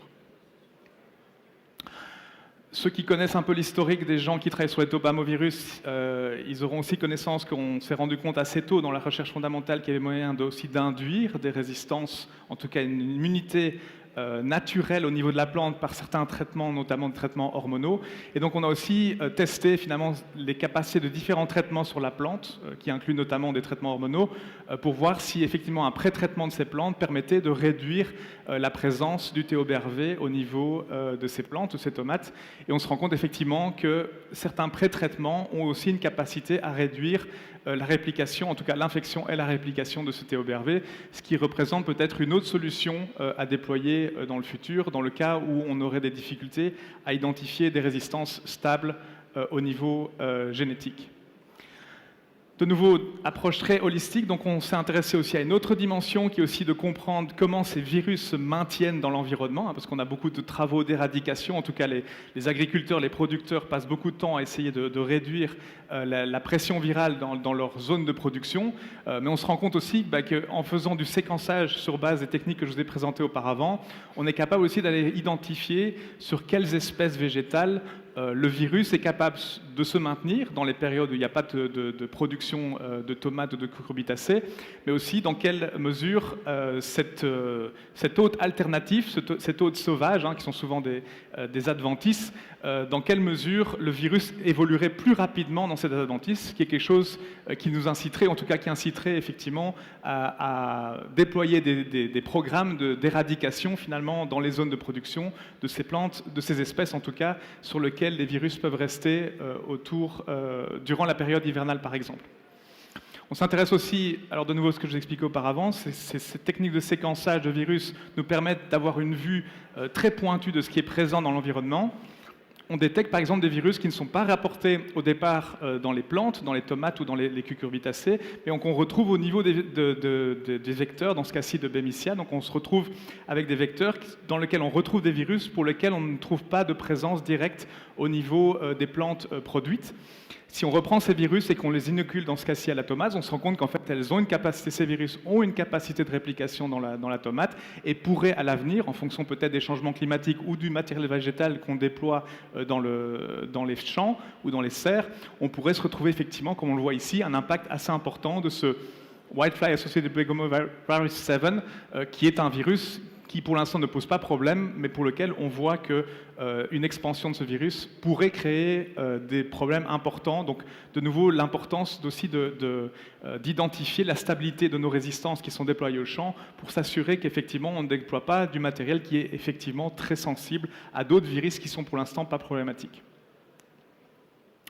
Une autre approche qu'on a aussi mis en place, en tout cas en termes d'études, c'est aussi de comprendre comment ces mécanismes de recombinaison entre les différents virus sont des mécanismes qui permettent de faire ce qu'on appelle le host jump, c'est-à-dire des virus qui passent d'une espèce à une autre ou d'une famille à une autre, qui sont aussi des mécanismes importants à comprendre parce que sur base de notre diagnostic et de surveillance des populations virales, de comprendre dans quelle mesure on pourrait faire face à des nouveaux virus, des chimères ou des recombinants qui pourraient effectivement redevenir problématiques sur les zones de production, en tout cas les cultures d'intérêt. Donc on voit ici effectivement certaines recombinaisons qui vous permettent de faire passer un virus d'un concombre à une tomate ou vice-versa, ce qui reste quelque chose à surveiller de nouveau, des connaissances qu'on doit intégrer dans nos plans de gestion au niveau de ces virus.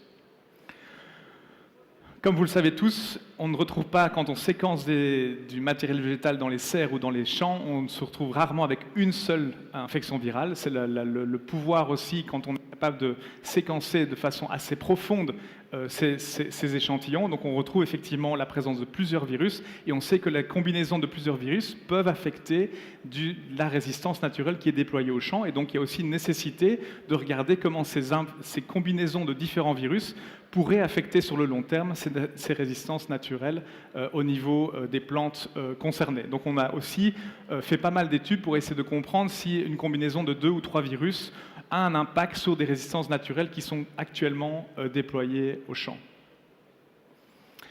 Alors on en a parlé aussi dans une présentation précédente. On a aussi dû voir comment, dans quelle mesure on pouvait réduire le niveau de contamination du TOBRV dans nos systèmes de production, notamment sur les substrats qui sont utilisés. Et donc on a eu pas mal de travaux. Alors je vous présente ici juste des travaux qui étaient focalisés sur tout ce qui est, on va dire, traitement par la chaleur et l'humidité, haute température, pour réduire la pression virale dans ces substrats. Et on voit effectivement que une optimisation du temps et de la température permettent effectivement de réduire de façon significative. Donc on a effectivement des traitements qui vous permettent de complètement éliminer le TOBRV et de le rendre inactif. Alors on a aussi développé des protocoles qui nous permettent de déterminer dans quelle mesure le TOBRV est inactif, parce qu'il faut savoir que ce virus est extrêmement stable, et donc même des traitements à très haute température maintiennent des fragments du virus, qui nous fait conclure que c'est positif, le virus est toujours présent, mais en fait il n'est plus actif, il ne peut plus contaminer ou infecter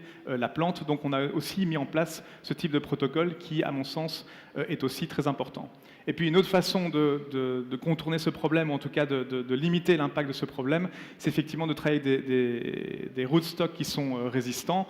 Et donc on a aussi testé plusieurs combinaisons. Les partenaires, notamment en Israël, au Volcani, ont testé plusieurs combinaisons de sillons et de rootstocks qui sont résistants ou sensibles pour voir leur impact. On s'est rendu compte qu'effectivement en combinaison des résistances ou ce qu'on devrait probablement appeler des tolérances, on arrive à réduire de façon assez importante le taux d'infection par le TOBRV. Enfin, peut-être pour conclure, en termes de résultats, je ne vais pas tout présenter, mais en tout cas, ce qu'on a aussi eu comme objectif, de nouveau, on a travaillé sur les virus, on a travaillé sur la plante, et puis on avait aussi à dessein, en tout cas en objectif, d'identifier des nouvelles molécules de traitement, les pesticides. Enfin, je pense qu'on a beaucoup parlé ce matin. La demande des consommateurs européens, mais la demande, on va dire, plutôt globale, de réduire l'utilisation de ces pesticides, met pas mal de pression sur la filière.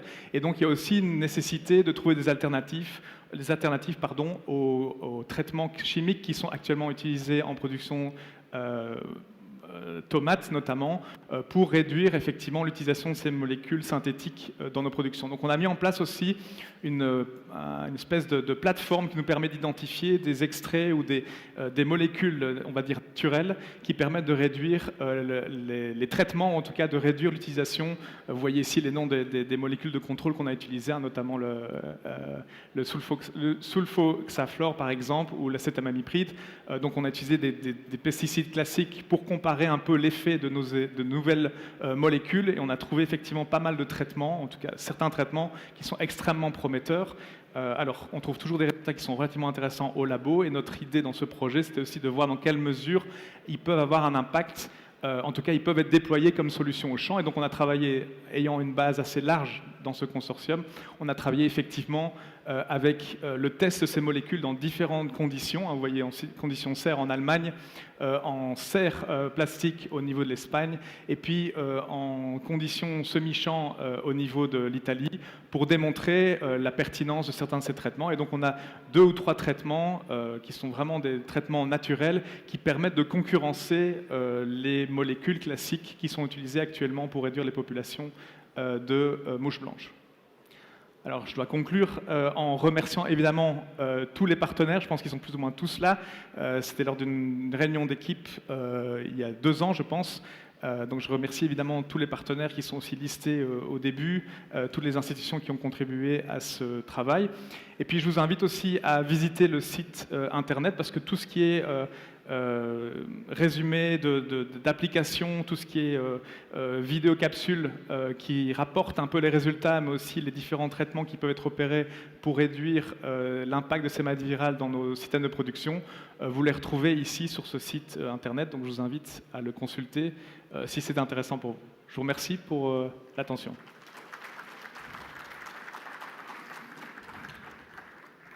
Merci Hervé, je vais vous garder sur scène, je vous demanderai de vous installer. Oui, vous pouvez garder votre micro-casque. Merci encore une fois pour ce keynote fort intéressant. Nous allons donc enchaîner avec la 2e table ronde sur le sujet de comment lutter contre le TOBRV, regard croisé de scientifiques, semenciers, producteurs et régulateurs. Pour cette discussion croisée entre sciences, régulation et terrain, merci d'accueillir une nouvelle fois Dr Rachid Tahzima, qu'on peut applaudir, merci. Et que Agustina De Francesco, responsable R&D chez Anové et membre d'Eurocids. Elle est spécialiste des maladies des plantes et des stratégies de protection phytosanitaire durable. Monsieur Mouhsin Belmeleh, fondateur d'Agrobusiness Belmeleh à Agadir. Il accompagne depuis plus de 25 ans les exploitations agricoles au Maroc. Oui, on peut soyons généreux avec nos intervenants. Et je vous en prie, installez-vous. Pour modérer cette session, j'ai l'immense plaisir d'inviter Monsieur Larès Serghini, qui est ingénieur agronome, conseiller auprès de l'APFL, avec une très longue expérience au ministère de l'Agriculture, mais aussi à l'ONUDI sur des projets agricoles, notamment en Afrique. Donc, Madame, Messieurs, je vous laisse entre de très bonnes mains. Monsieur Larès Serghini.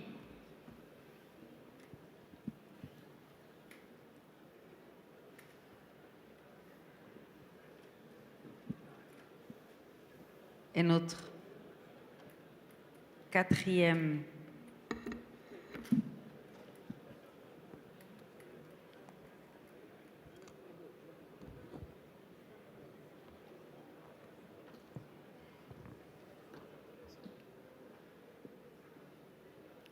Yes, please. Monsieur Bledsoe Michael.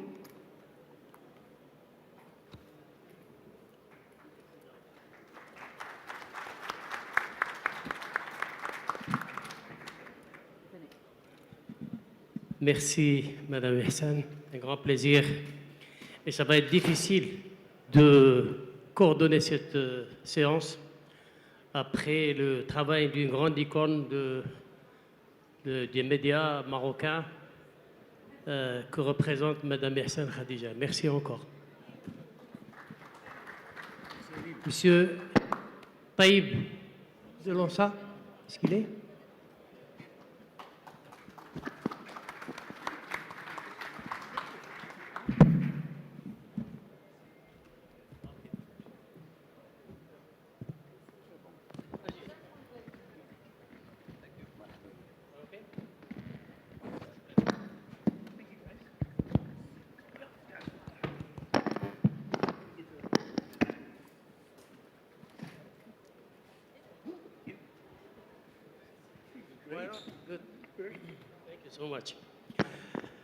Mesdames et messieurs, je crois que cette deuxième séance va traiter d'un problème qui est, si vous voulez, d'une super importance aujourd'hui, non pas pour le Maroc uniquement, mais à travers le monde.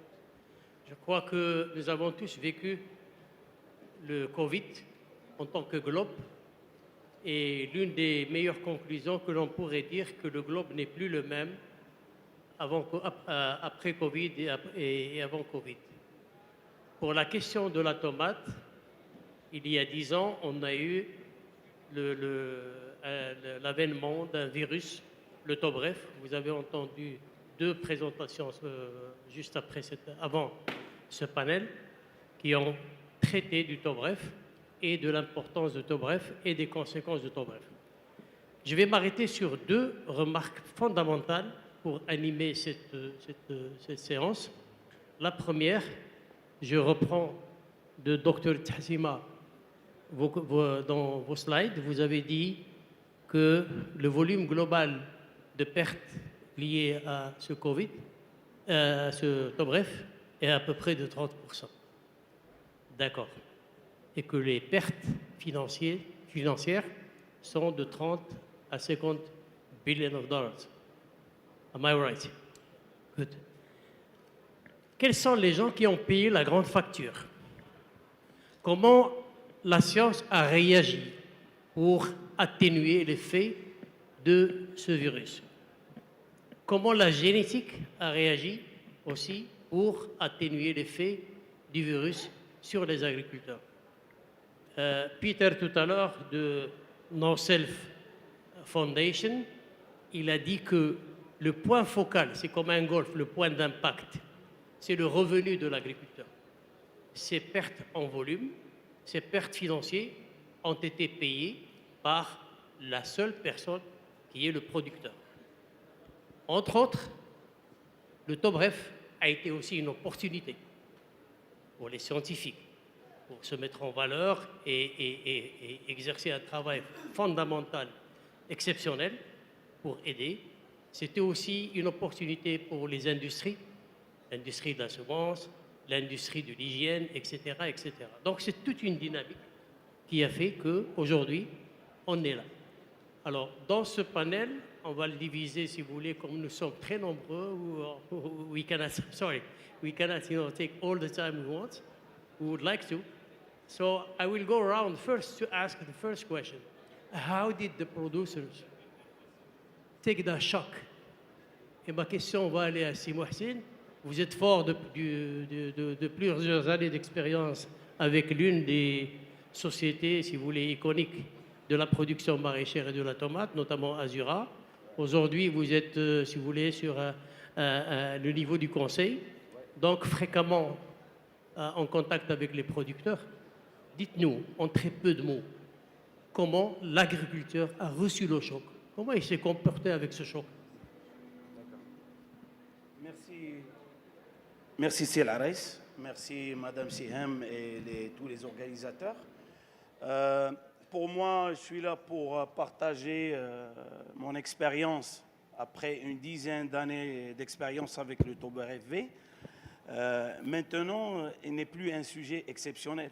C'est un sujet quotidien. C'est un risque permanent auquel il faut vivre avec. Il ne faut pas l'éviter. Maintenant, tous les producteurs, ils sont là. Il y a les protocoles d'hygiène. Il y a lui-même maintenant, elle est centrale dans la bonne gestion du TOBREF. Après, quand on parle d'humain, il y a les protocoles d'hygiène, il y a les règles d'hygiène, mais le défi principal, c'est comment appliquer ces protocoles. Ils sont là, il y a des affichages, il y a tout ce qu'on veut, il y a les désinfectants, il y a toute une panoplie de choses qui sont mises en place, mais trois choses qui influencent la gestion de ce virus, c'est la discipline opérationnelle, c'est la stabilité des équipes et la qualité du management. Et après, d'après mon expérience, on peut facilement vivre avec ce TOBREF et on peut maintenir la performance, mais il faut la qualité managériale et la discipline opérationnelle. Je rajoute à ça que quand même il y a une avancée sur tout ce qui est variété résistante. C'est une très bonne chose. Ça reste à mettre en place. Les bonnes pratiques ils sont obligatoires, même si on a la résistance variétale, mais les bonnes pratiques, ça reste obligatoire d'y mettre en place. Merci. C'est un conseil central. Les bonnes pratiques, c'est incontournable. Monsieur Taïb, c'est un ingénieur au niveau de l'ONSA, inspecteur phytosanitaire. L'ONSA est un élément clé dans tous les contrôles, si vous voulez, frontaliers et aussi dans l'accompagnement des producteurs au niveau si vous voulez, de ces flux viraux ou toute autre maladie. Comment a réagi l'ONSA dès qu'on a appris qu'il y a un virus en vogue, avant de le recevoir même au Maroc? Est-ce que vous jugez que tout le nécessaire a été fait pour que les agriculteurs au moins soient prémunis pour réagir correctement à ce fléau? Alors, salam alaikum wa rahmatullahi wa barakatuh. Bonjour tout le monde, j'espère que vous allez bien. Donc, je m'appelle Taïb Al-Assimi, je suis un inspecteur phytosanitaire au sein du service de la protection des végétaux d'Agadir, relevant à l'ONSA. Je tiens à remercier Green Smile sur l'organisation parfaite de cette manifestation. Et il est venu dans un moment où la filière de la tomate est non amenée uniquement à produire et à exporter, mais également à démontrer sa capacité, sa résilience face aux risques phytosanitaires. Alors, je commence mon intervention par un slogan très fort. Protéger les végétaux, ça veut dire protéger la vie. Donc ce message que nous avons célébré dernièrement le 12 mai, à l'instar de la Journée internationale de la protection des végétaux, reflète un caractère spécial avec un focus sur la biosécurité végétale au service de la sécurité alimentaire. Bien entendu, donc protéger les plants, ça veut dire protéger les ressources, protéger les rendements, protéger l'agriculture marocaine et protéger la compétitivité de toute une filière. Alors pour le TOBREF, le Tomato Brown Rugose Fruit Virus ou bien Tobamovirus fructigenum. Alors c'est le fameux virus de la tomate. Il est considéré comme un organisme de quarantaine ici au Maroc. Et il a impacté dernièrement notre filière de tomates marocaine. Et vous connaissez que, d'après la littérature, donc, il y en a beaucoup d'auteurs qui ont qualifié ce virus comme smart virus, virus intelligent. Il y en a d'autres qui ont qualifié ce virus comme une pandémie. Donc c'était vraiment, c'est vraiment difficile à gérer, surtout avec son comportement de propagation, ainsi que son comportement de co-infection également. Et vous connaissez donc les choses techniques, on ne peut pas entrer en détail dans cette discussion. Alors, dès son avènement, donc vous connaissez que l'autobref, le premier signalement était en 2014.